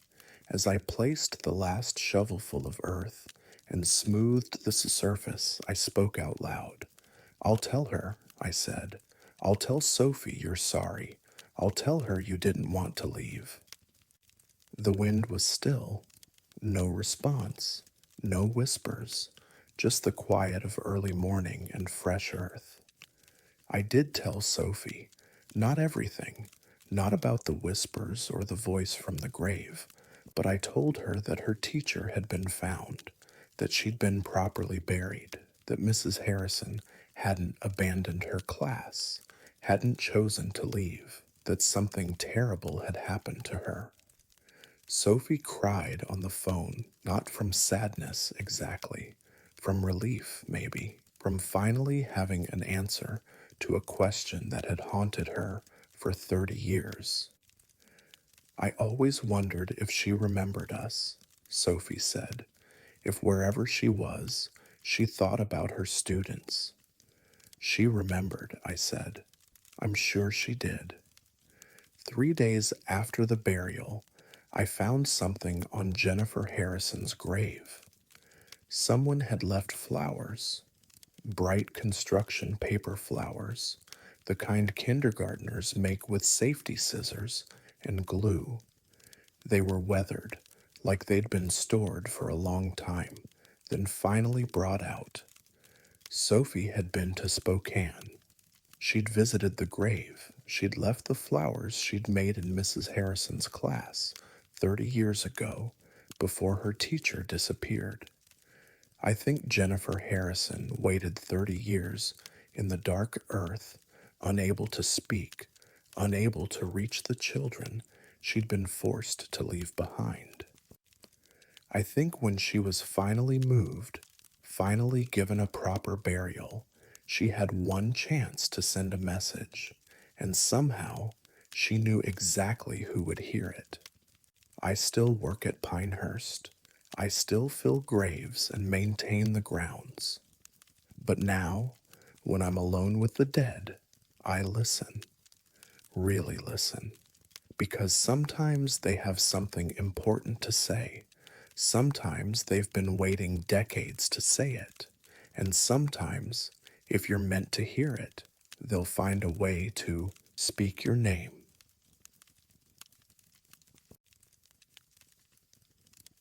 Every cemetery has a rule we don't talk about, and ours is simple.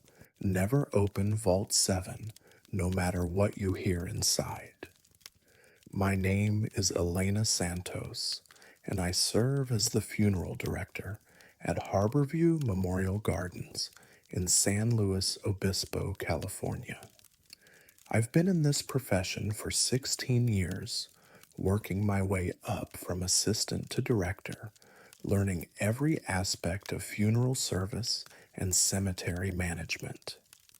I thought I'd seen everything this work could show me: grief in all its forms, death in all its varieties, the full spectrum of how people respond to loss. But Vault 7 taught me that some deaths never quite finish. Harborview was established in 1921, built on a hillside overlooking the valley. We're 40 miles inland, far enough from the coast that we never deal with salt air or coastal weather patterns. The mausoleums were built during the cemetery's first decade, when wealthy families wanted above-ground entombment in the European style. There are 9 mausoleums total, ranging from small family crypts to larger structures housing multiple generations. Vault 7 is a single-occupant mausoleum built in 1932 for a man named Thomas Ashmore. According to the records, he was a ship captain who'd made his fortune in Pacific trade routes. He died in April of 1932 at age 47. Cause of death: drowning. The details were sparse in our historical records, but the cemetery has been meticulous about maintenance logs. Vault 7 had been opened exactly 3 times since its construction: once for the initial interment, once in 1968 for a structural inspection, and once in 1995 when the bronze door needed repair. Each time it was opened, the inspection notes mentioned the same thing: interior unusually damp, source unknown. I first noticed the water 3 weeks ago during my morning rounds. I like to walk the cemetery before we open to visitors, checking for damage, vandalism, or maintenance issues.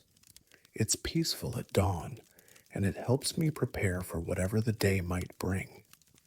As I passed Vault 7, I noticed a dark stain spreading from under the door. Water seeping out from the sealed mausoleum, pooling on the granite steps. Not a lot, just enough to create a wet patch about 2 feet across, but enough to be concerning. Mausoleums shouldn't leak. They're designed to be completely sealed, protected from groundwater and weather.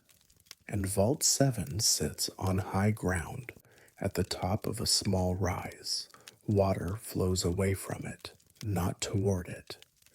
I knelt down and touched the wet stone. The water was warm, not hot, but distinctly warm, maybe 95 degrees, close to body temperature, and it had an odor, chemical, organic, like formaldehyde mixed with something else. Something that reminded me of the ocean, though that made no sense 40 miles inland.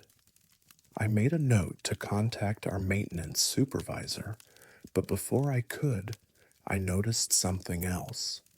The bronze door of the mausoleum had condensation on the inside of the small viewing window.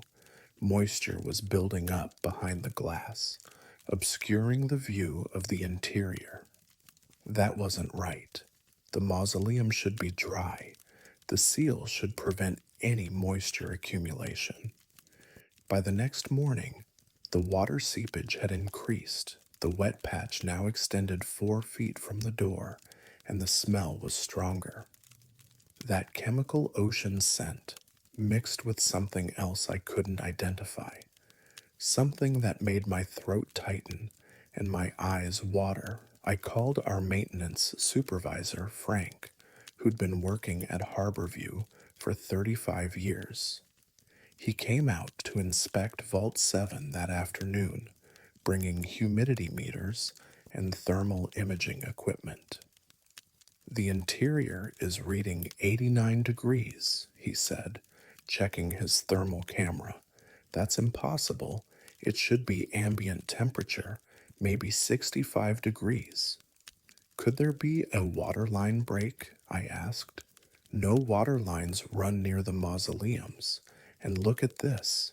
He pointed to his moisture meter. The humidity inside is at 98%. It's basically saturated, like a steam room. We decided to open the vault and investigate. Frank called in 2 other maintenance workers, and we assembled the tools needed to break the bronze door's seal. Opening a mausoleum isn't something we do lightly. It requires paperwork, family notification if possible, and careful documentation. But this was clearly a maintenance emergency. Before we opened the door, Frank made us all step back. When we break this seal, there's going to be pressure release. Whatever's built up in there is going to come out. He was right. When the seal broke with a metallic groan, water poured out. Not a trickle, a flood. Gallons of warm water rushed through the doorway, spilling down the steps, soaking our shoes. The smell that came with it was overwhelming, of formaldehyde and seawater and something else, something like decay, but not quite, something organic and chemical at once. We waited for the water to drain, then cautiously approached the door. Frank shone his flashlight inside. The interior of Vault 7 was completely flooded. The crypt that held Thomas Ashmore's casket was submerged under at least 3 feet of water.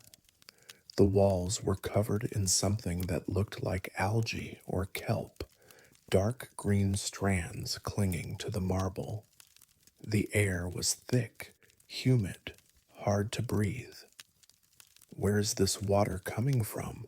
one of the maintenance workers asked. Frank waded into the mausoleum, his boots splashing through the warm water. He checked the walls, the ceiling, the floor. There's no source, no pipes, no cracks, no groundwater intrusion. This water is just here.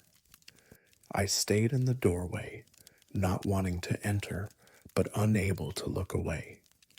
The water was clear enough to see through, and I could make out the outline of the casket below the surface. It was sealed, undisturbed, but something about it looked wrong.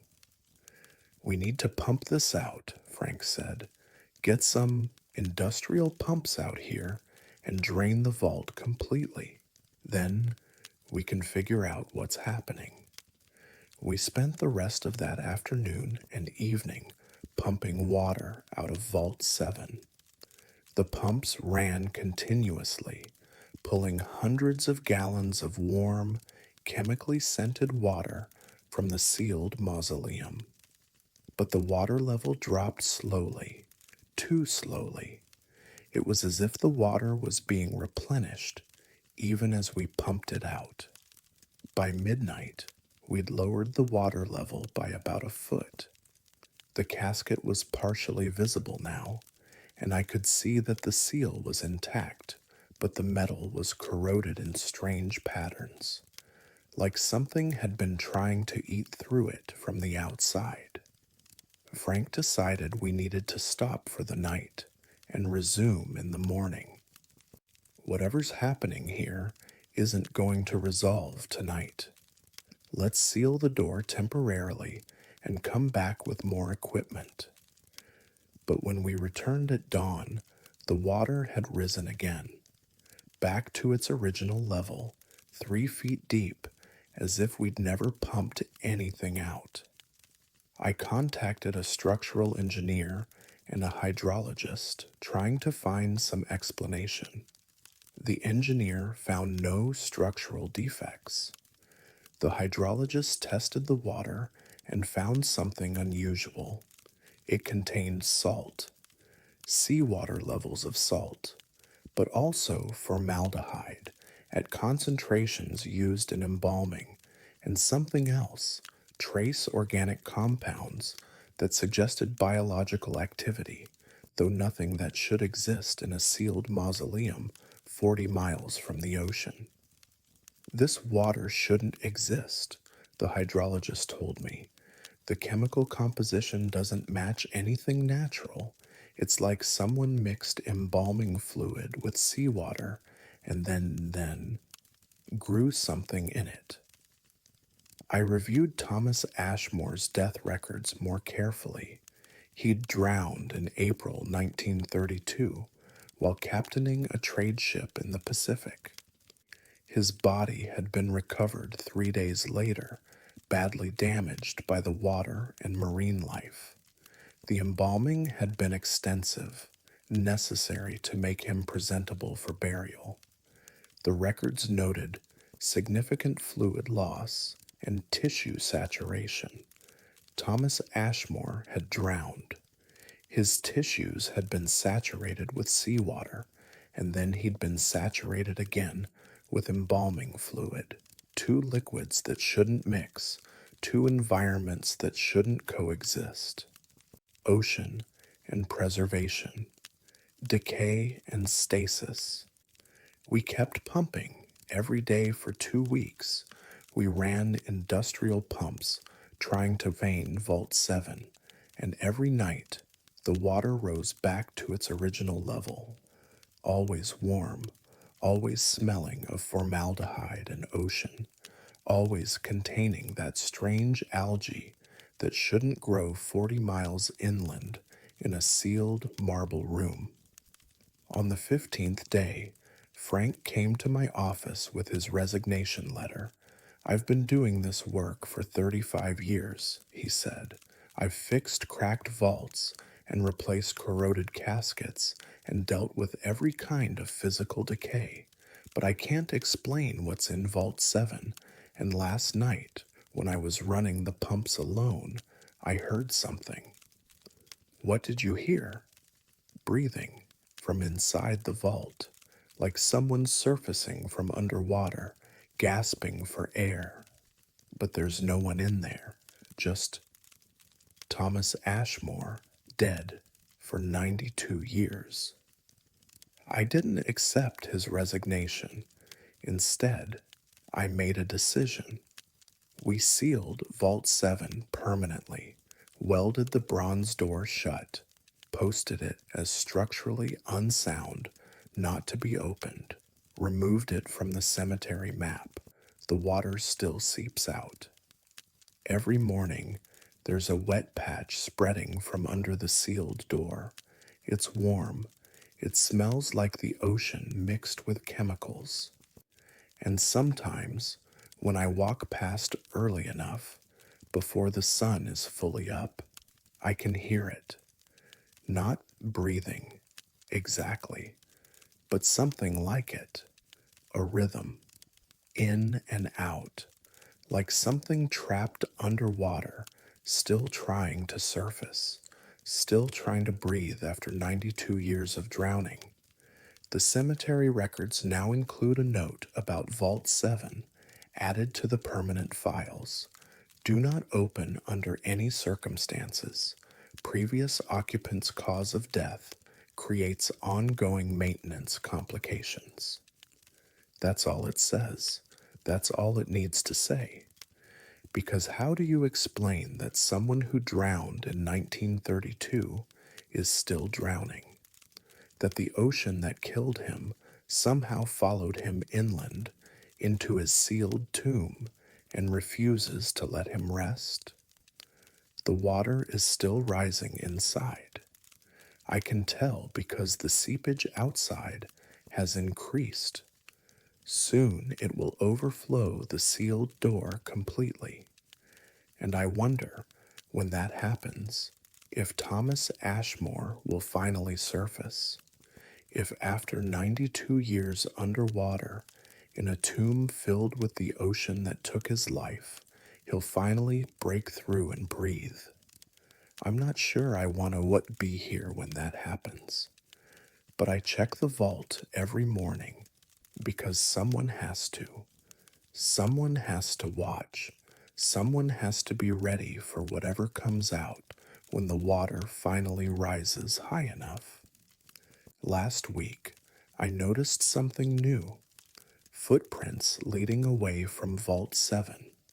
Wet footprints made by bare feet leading down the hill toward the valley. They evaporate in the morning sun, but they're there at dawn, getting farther from the vault each day, like someone is learning to walk again, learning to breathe air instead of water, learning to leave the ocean behind, one wet footprint at a time.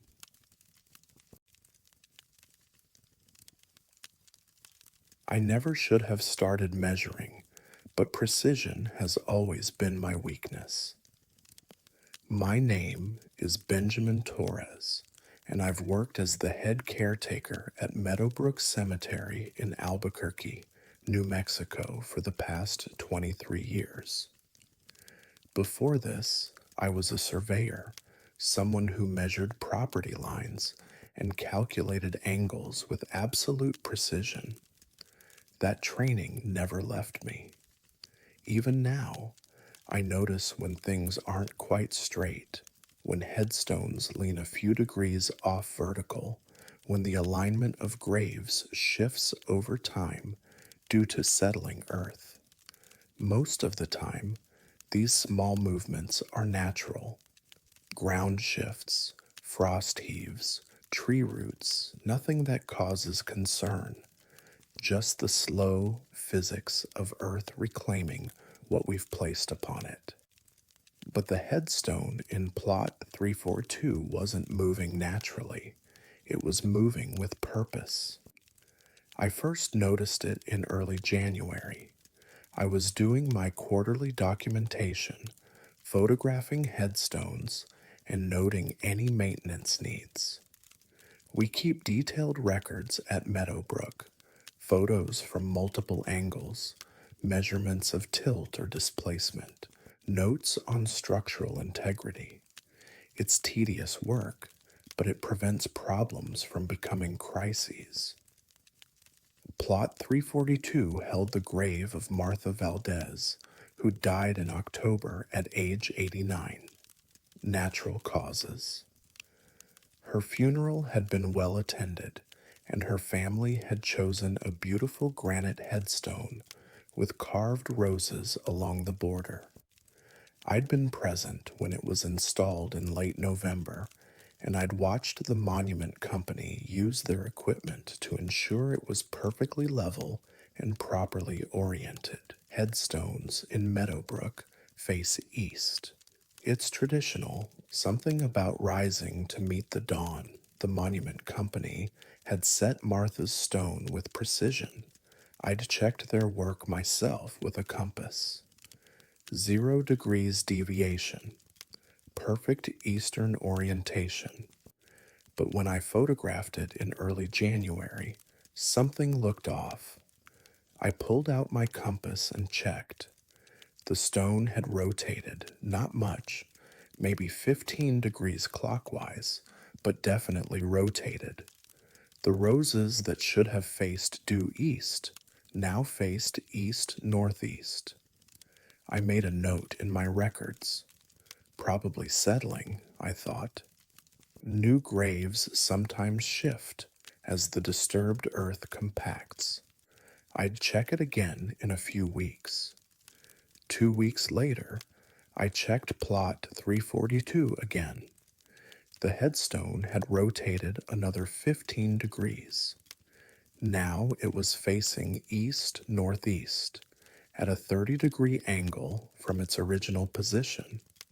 This wasn't settling. Settling causes sinking or tilting, not precise rotation, and certainly not rotation that moves in exactly the same increment each time. I documented it carefully, took photos from 4 angles, measured with both a compass and a surveying level, Checked the ground around the base for evidence of tampering or erosion. Found nothing. The earth was undisturbed. The concrete foundation was solid. The stone had simply rotated as if someone had carefully lifted it, turned it 15 degrees, and set it back down. But that would require equipment and several people, and it would leave obvious evidence: disturbed soil, footprints, equipment marks. There was none of that. I started checking the headstone every week. Same day, same time.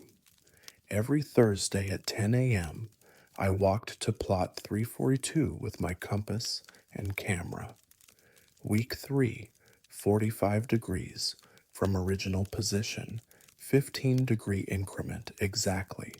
Week 4, 60 degrees, another 15-degree turn. Week 5, 75 degrees. I reported it to the cemetery director, Maria, and showed her my documentation. She was skeptical at first. Headstones don't rotate themselves. But when she saw my photos and measurements, her skepticism turned to concern. Could someone be moving it as a prank? She asked. It would take at least 2 strong people and proper equipment, and they'd have to do it every week at exactly the same increment without leaving any evidence. That's not a prank. That's something else. What do you think is causing it? I didn't have an answer. I just knew it was happening, and it was happening with mechanical precision. By week 8, the headstone had rotated 120 degrees. It was now facing almost north-northeast, pointing toward the front of the cemetery where our main gates opened onto Manal Boulevard. I researched Martha Valdez more thoroughly. She'd lived in Albuquerque her entire life, worked as a school librarian for 40 years, raised 3 children, had 7 grandchildren, and 4 great-grandchildren.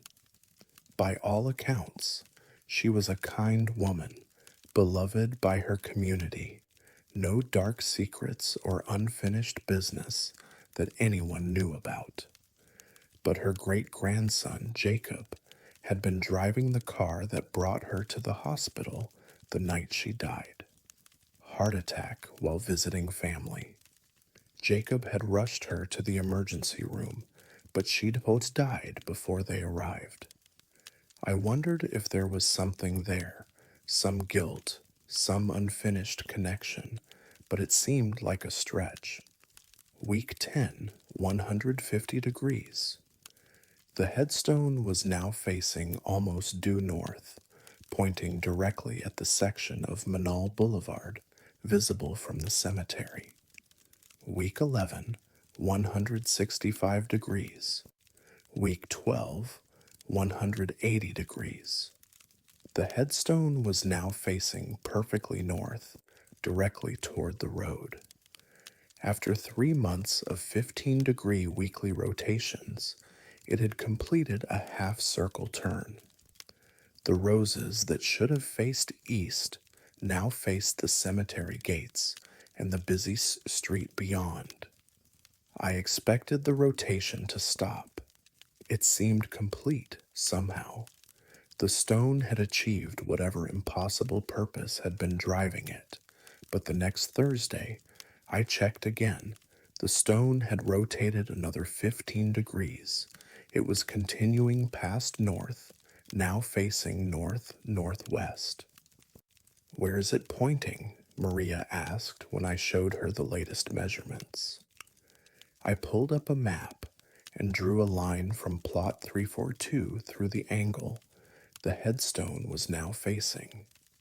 The line extended across the cemetery, through the gates, and intersected Manal Boulevard at a spinous point about 200 feet west of the main entrance. "It's pointing at the road," I said, "a specific spot on the road. Week 13, 195 degrees. Getting more precise, narrowing in on something. Week 14, 210 degrees. Almost there. Week 15, 225 degrees. The headstone had rotated a full this 3/4 of a circle, now facing northwest, pointing at an exact spot on Manal Boulevard in front of the cemetery. On Thursday morning of week 16, I arrived at 10 a.m. to take my usual measurements. The headstone hadn't moved. It remained at 225 degrees, facing that specific point on the road. I had a feeling, irrational, superstitious, but overwhelming, that I needed to stay, that whatever this rotation had been building toward was about to happen.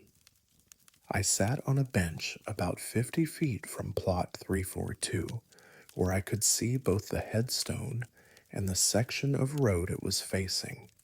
I don't know what I expected. Maybe nothing. Maybe I was being foolish, seeing patterns where none existed. At 11:17 a.m., I heard the crash, the sound of metal hitting metal at high speed, tires screaming, glass shattering. I ran toward the cemetery gates. On Manal Boulevard, exactly where Martha's headstone had been pointing, 2 cars had collided. One had run a red light, T-boning the other in the intersection. Emergency services arrived within minutes. I stood at the gates with other cemetery visitors who'd heard the crash, watching as paramedics worked on the vehicles. They extracted people from both cars. One driver was conscious, apparently not seriously injured. The other driver was unconscious, trapped in the wreckage. I heard one of the paramedics radio to the hospital. Male, mid-20s, unresponsive, significant head trauma. I don't know why I felt compelled to find out who it was. But I stayed at the gates, watching, until they finally extracted the unconscious driver and loaded him into the ambulance.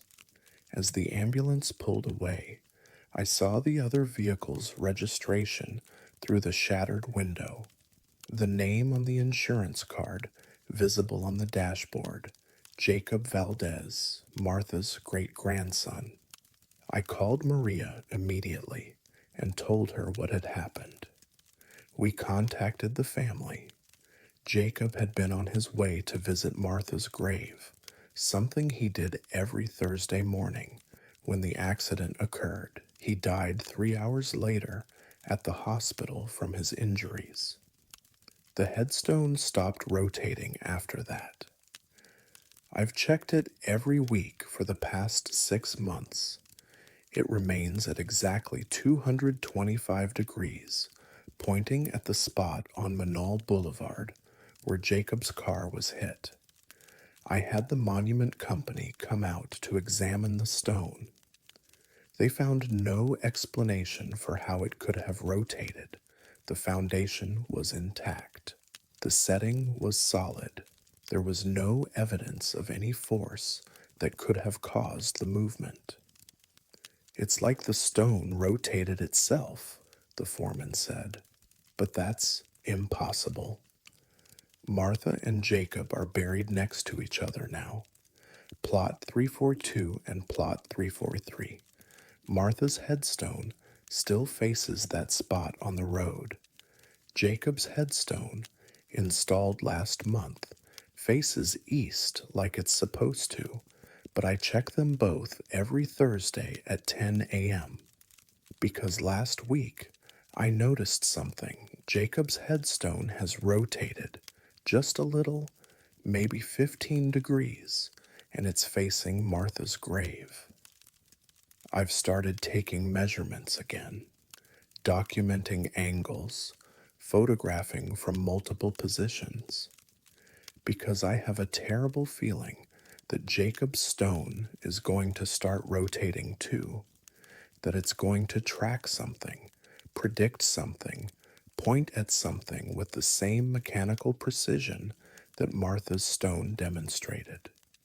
I don't know what it's pointing toward yet, but I'm watching, measuring, waiting, because if there's one thing I've learned in 23 years of cemetery work, it's that the dead have unfinished business, and sometimes that business involves the living.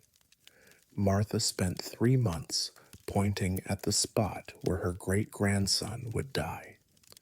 3 months of 15-degree rotations, precise as a clock, inexorable as time itself. Now Jacob's stone is beginning to move, and I'm afraid of where it might be pointing, afraid of who it might be pointing toward. The family visits every Sunday. Martha's daughter brings flowers. Jacob's mother sits between the graves and cries. They don't notice the angles. They don't see the slight rotation of Jacob's stone, the way it's slowly, deliberately turning away from the eastern sunrise. But I see it. I measure it. I document it. And I wait to see whose name will be called next. Because that's what the dead do, I think. They keep watch. They pay attention. They see what's coming before we do. And sometimes, when they love someone enough, they try to warn us. Even if we don't understand the warning until it's too late.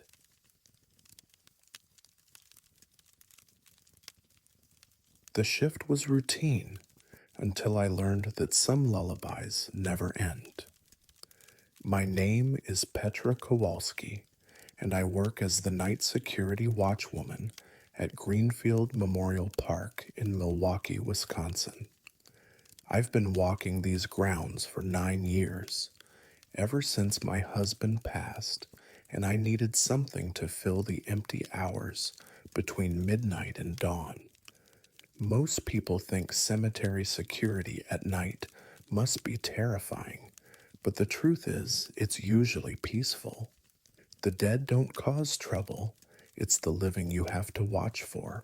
Teenagers looking for cheap thrills, vandals, the occasional person having a crisis. But 3 weeks ago, I started hearing music. It began on a Tuesday night in late March. I was making my 2 a.m. rounds through Section K, the oldest part of the cemetery, where we buried children who died between 1950 and 1975.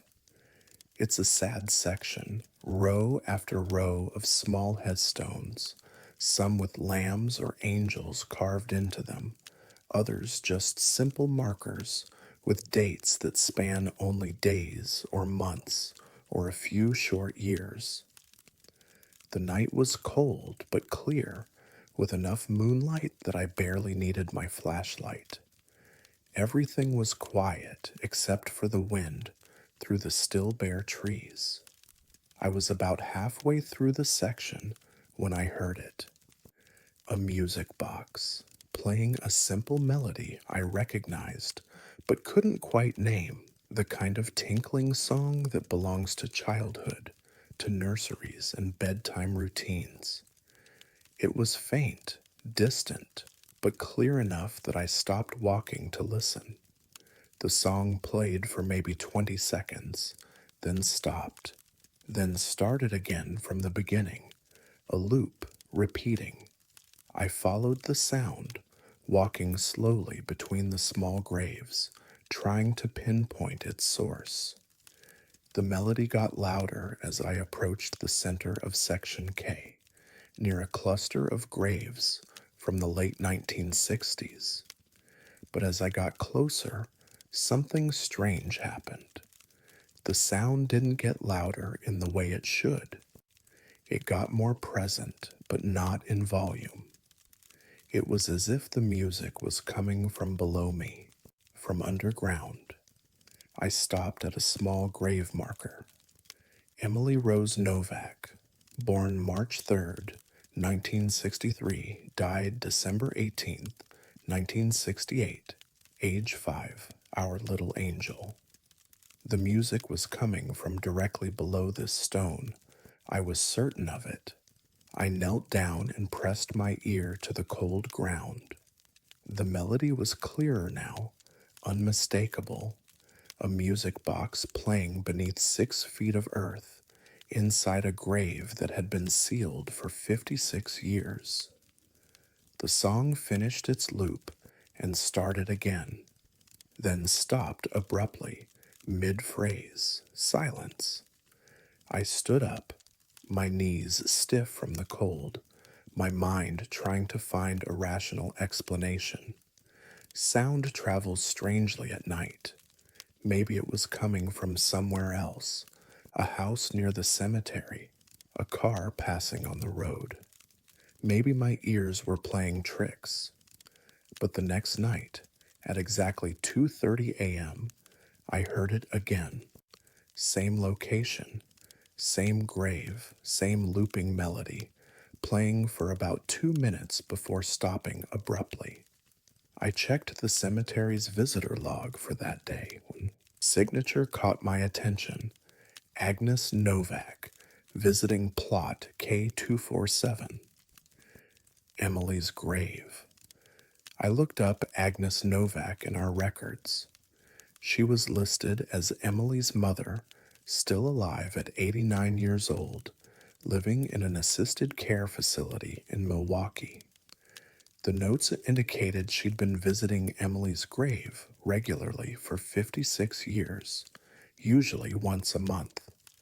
But something about yesterday's visit was different. The cemetery receptionist had added a note. Visitors seemed at peace, said she was finally ready, left flowers, and spent about 30 minutes at the grave. I didn't think much of it at the time. Families often reach moments of acceptance, even decades after loss. The music continued every night, always at 2:30 a.m., always the same song, always coming from Emily Novak's grave, playing for exactly 2 minutes before stopping. On the fifth night, I brought a recording device and captured the melody. Later, I played it for our daytime groundskeeper, Manuel, who'd worked at Greenfield for 40 years. "That's Brahms' Lullaby," he said immediately. "My mother used to sing it to me." I looked up the song, Brahms' Lullaby, Wiegenlied, a classical piece written in 1868, a common tune for music boxes and children's toys. I accessed Emily Novak's burial records, which included the inventory of items interred with her. The list was short: one dress, white with blue flowers, one pair of shoes, one stuffed rabbit, one music box, pink, plays Brahms' Lullaby. The music box had been buried with her. Agnes had wanted her daughter to have her favorite toy, something to comfort her in death, since she couldn't provide comfort anymore in life. That music box had been underground for 56 years. The mechanism should have rusted. The pins should have degraded. The spring should have failed decades ago. But every night at 2:30 a.m., it played. I was debating whether to report this to my supervisor when I got a call from the cemetery office. Agnes Novak had passed away, peacefully, in her sleep. The facility had contacted us because she'd prearranged to be buried at Greenfield, next to her daughter. The funeral was scheduled for Friday. Plot K248, directly adjacent to Emily's grave. I attended Agnes's service, which felt appropriate somehow. About 20 people came, distant relatives, a few friends from the assisted living facility, some neighbors. The priest spoke about a mother's enduring love, about 56 years of grief and devotion, about how Agnes had never fully recovered from losing her only child to leukemia at age 5.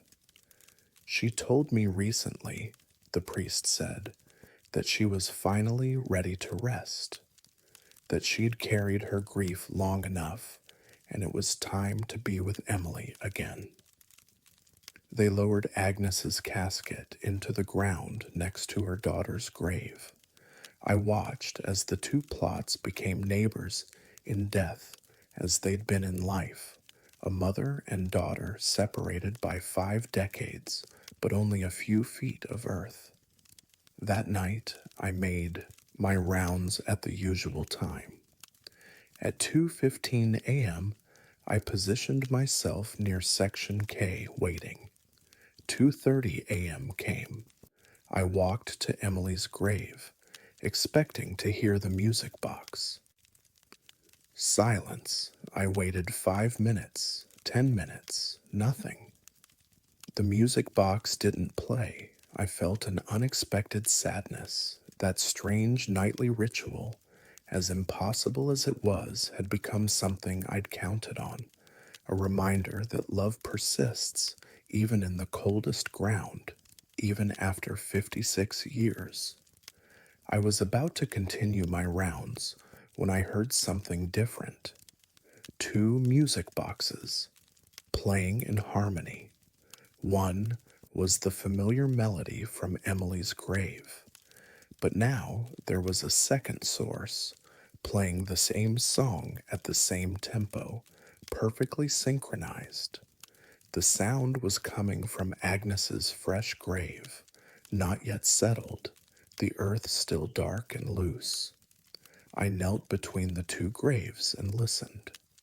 2 music boxes, buried in 2 separate caskets, separated by 56 years of manufacturing, playing Brahms' lullaby together, not echoing, not delayed, perfectly synchronized, as if they were being wound by the same invisible hand.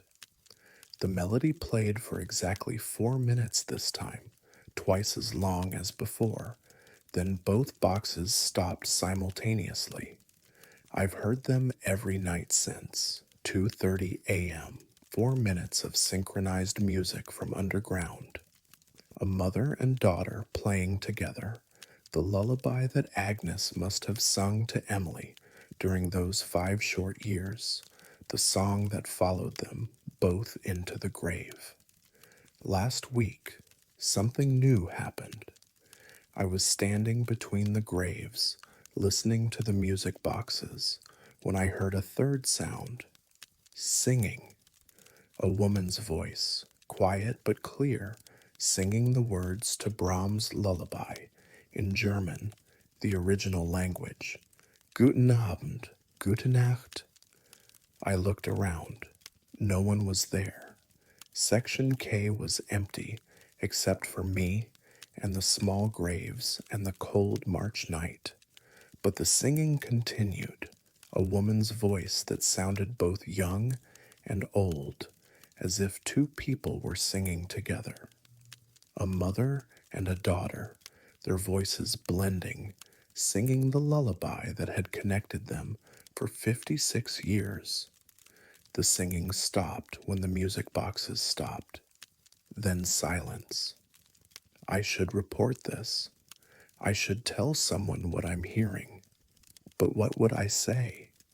That 2 music boxes buried decades apart are playing synchronized lullabies every night?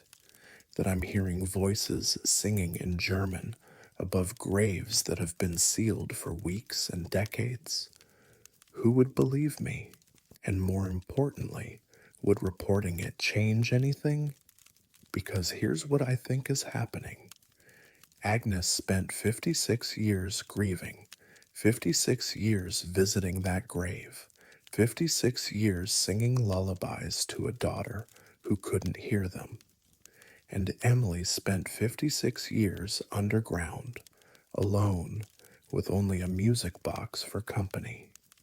Now they're together.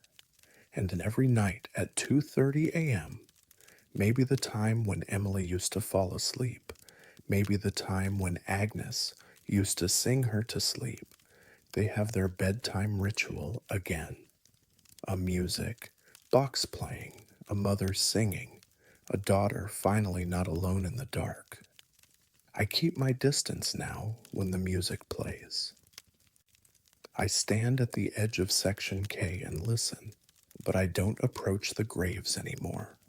This is their time, their ritual, their lullaby. The other night, as I listened, I heard something that made me smile, despite the strangeness of it all. After the music boxes stopped and the singing faded, I heard a child's voice, very soft, barely audible, "Good night, Mama," and a woman's voice responding, "Good night, my little angel. Sleep now, I'm here." Then silence. I think Agnes finally found the peace she was looking for, not in her assisted living facility, not in the years of therapy and grief support groups, not in the well meaning words of friends and family. She found it 6 feet underground, lying next to her daughter, singing lullabies in the dark. And Emily, who spent 56 years waiting, finally has what every child needs: her mother's voice singing her to sleep. Every night at 2:30 a.m., without fail, forever. Some lullabies never end.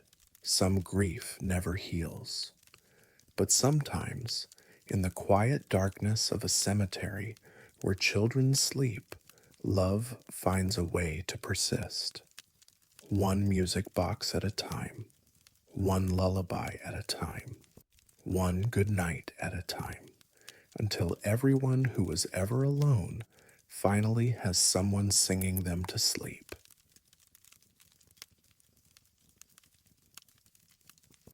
I thought I understood death until I saw someone breathing in a reflection who wasn't breathing in reality. My name is Christopher Dane, and I work as a licensed embalmer at Riverside Mortuary in Sacramento, California. I've been doing this work for 18 years, preparing the deceased for their final viewings, helping families say goodbye with dignity and peace.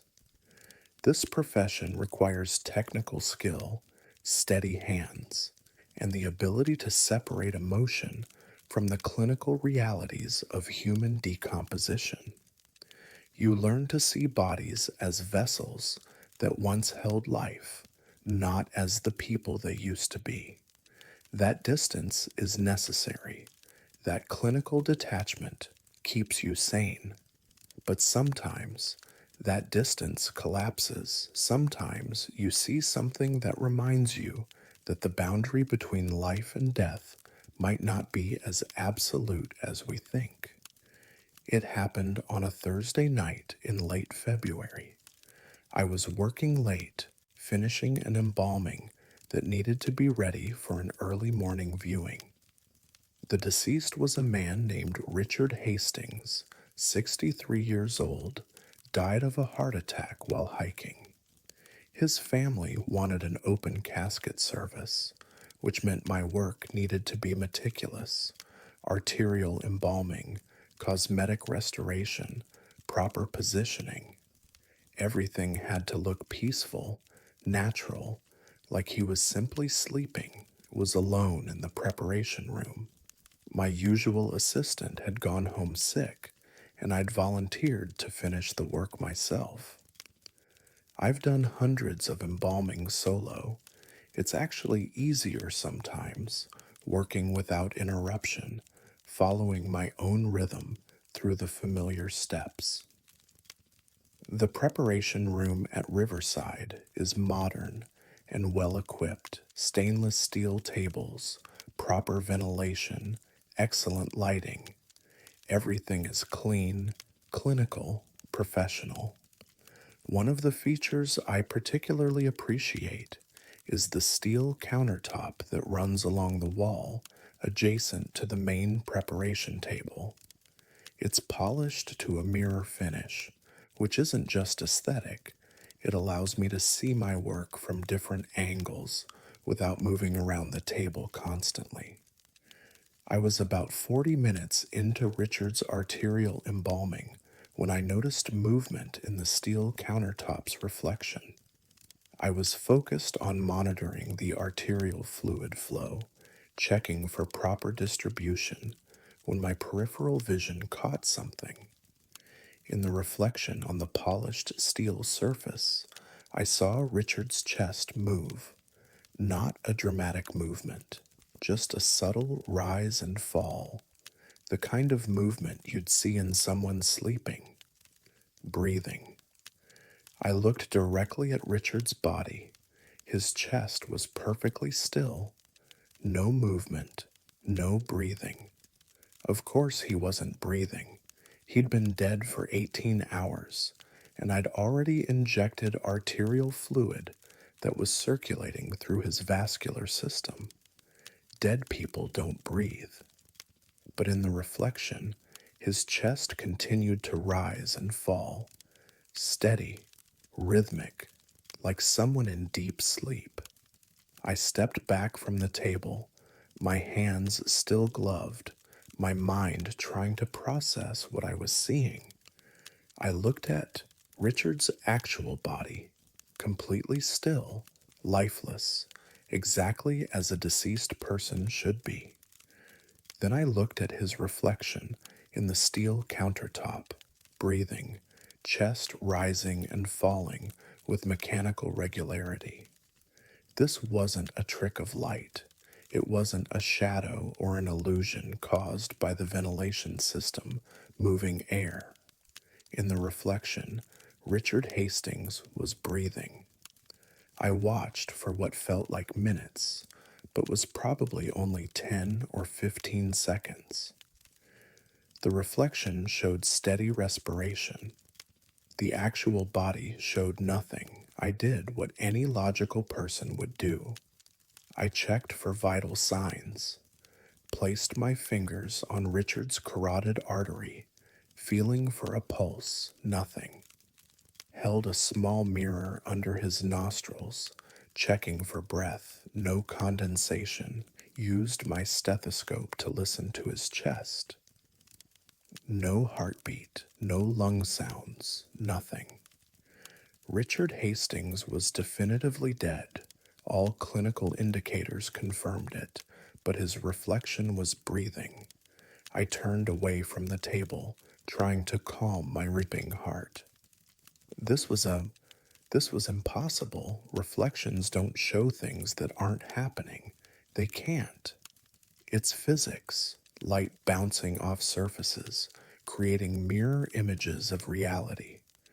If Richard wasn't breathing, his reflection couldn't be breathing either. Unless the reflection was showing something the body used to do, some kind of echo of life, some residual pattern that existed independent of the physical form. I forced myself to look at the reflection again. Richard's chest continued its steady rise and fall. I started counting.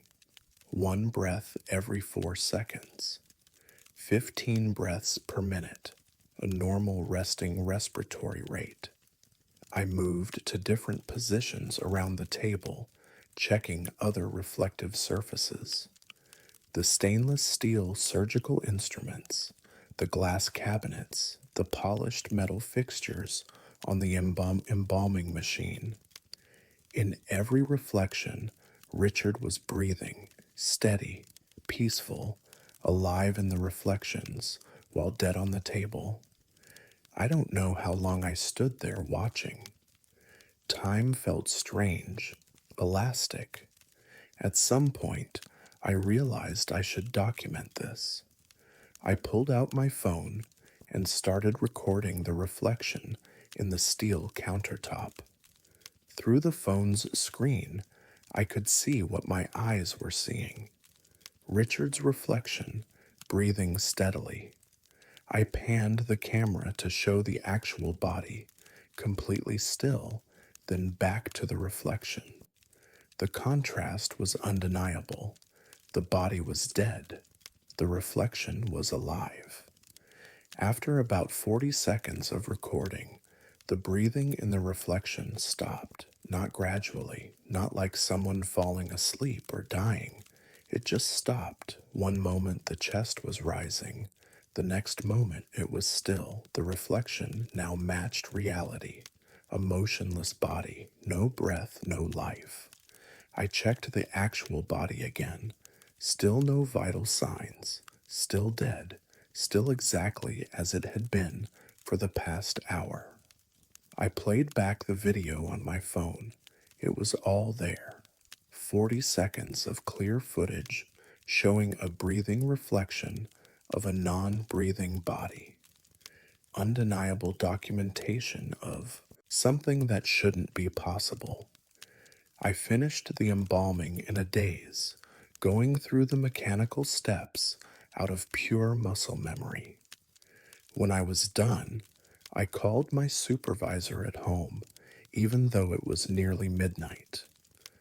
Tom, I said, I need to show you something. I sent him the video. He called back 10 minutes later. Chris, what am I looking at? Exactly what it appears to be. The deceased's reflection was breathing, while the actual body wasn't. Silence on the line. Then, could it be a video artifact? Something with your phone's camera? I saw it with my own eyes before I recorded it. It's not the camera. Could it be, I don't know, some kind of optical illusion? For 40 seconds? In multiple reflective surfaces? More silence. We should probably delete that video. If that got out, if people saw that. I know. Did anyone else witness it? No, I was alone. Let's keep it that way. Finish the preparation. Do the viewing. If nothing else unusual happens, we move on. But I couldn't move on. I started researching, looking for similar phenomena, any documented cases of reflections showing something different from reality. I found references to an old superstition about covering mirrors when someone dies, supposedly to prevent the soul from being trapped. I found philosophical discussions about the nature of reflection, about whether mirrors show reality or something adjacent to reality. But I found no documented cases like what I'd witnessed, no scientific explanation, no rational framework for understanding how a dead body's reflection could show life. Richard's viewing went smoothly. His family was pleased with how peaceful he looked. No one mentioned anything unusual. The service was respectful and sad in the way funerals always are. I thought that would be the end of it. A one-time anomaly. Something strange but contained. Then it happened again. 3 weeks later, working on a different deceased, a woman named Patricia Moore, 78 years old, I saw her reflection blink in the polished steel surface, just once, a slow, deliberate blink, while her actual eyes remained closed and still. I've seen it 4 more times since then. Different deceased individuals, different reflective surfaces, always something small, a breath, a blink, once a slight movement of fingers in a reflection while the actual hands remained motionless. It always lasts less than a minute. It always stops abruptly, and it always happens when I'm alone. I haven't told anyone else. I haven't shown the video to anyone besides my supervisor, who since told me to delete it. I haven't recorded any of the subsequent incidents. Because here's what I think is happening, though I can't prove it and I'm not even sure I believe it myself. I think there's a moment, a window of time, where something of the person remains. Not the body. The body is definitively dead. I'm certain of that. But something else, some echo or residue or fragment that hasn't quite let go yet. And I think reflections can show that something, can capture it in a way that direct observation can't, because reflections exist in a strange space, not quite reality, not quite illusion, a liminal zone where the rules might be different. The breathing I witnessed in Richard's reflection lasted 40 seconds. I looked up his medical records afterward. He'd been resuscitated once in the ambulance, worked on for approximately 40 seconds before they got a pulse back. He'd survived another 2 hours before the final heart attack that killed him. 40 seconds. The same duration as the breathing in his reflection. Patricia Moore's single blink? She'd been in a coma before she died. The nurses noted that about an hour before she passed, she'd opened her eyes once, just briefly, then closed them again and never opened them after that. One blink, the same motion I saw in her reflection. I think the reflections are showing me the last moments, the last breath, the last blink, the last small movement before everything stops. Somehow, some way, those final actions are being preserved, repeated, shown in reflective surfaces for reasons I'll never understand. I still work as an embalmer. I still prepare bodies with care and respect. But now, when I'm alone in the preparation room, I watch the reflections carefully, not because I'm afraid, but because I want to witness those final moments, to see the last echo of life, the last ripple of consciousness, the last sign that someone was here. It's a privilege in a strange way to see what no one else sees, to know that even in death, even after the heart stops and the brain goes silent, something persists just for a moment, just long enough to take one last breath in a world that exists only in reflection. Last week, I was preparing a young man who died in a car accident. Tragic, sudden. His family was devastated. As I worked, I glanced at the steel countertop.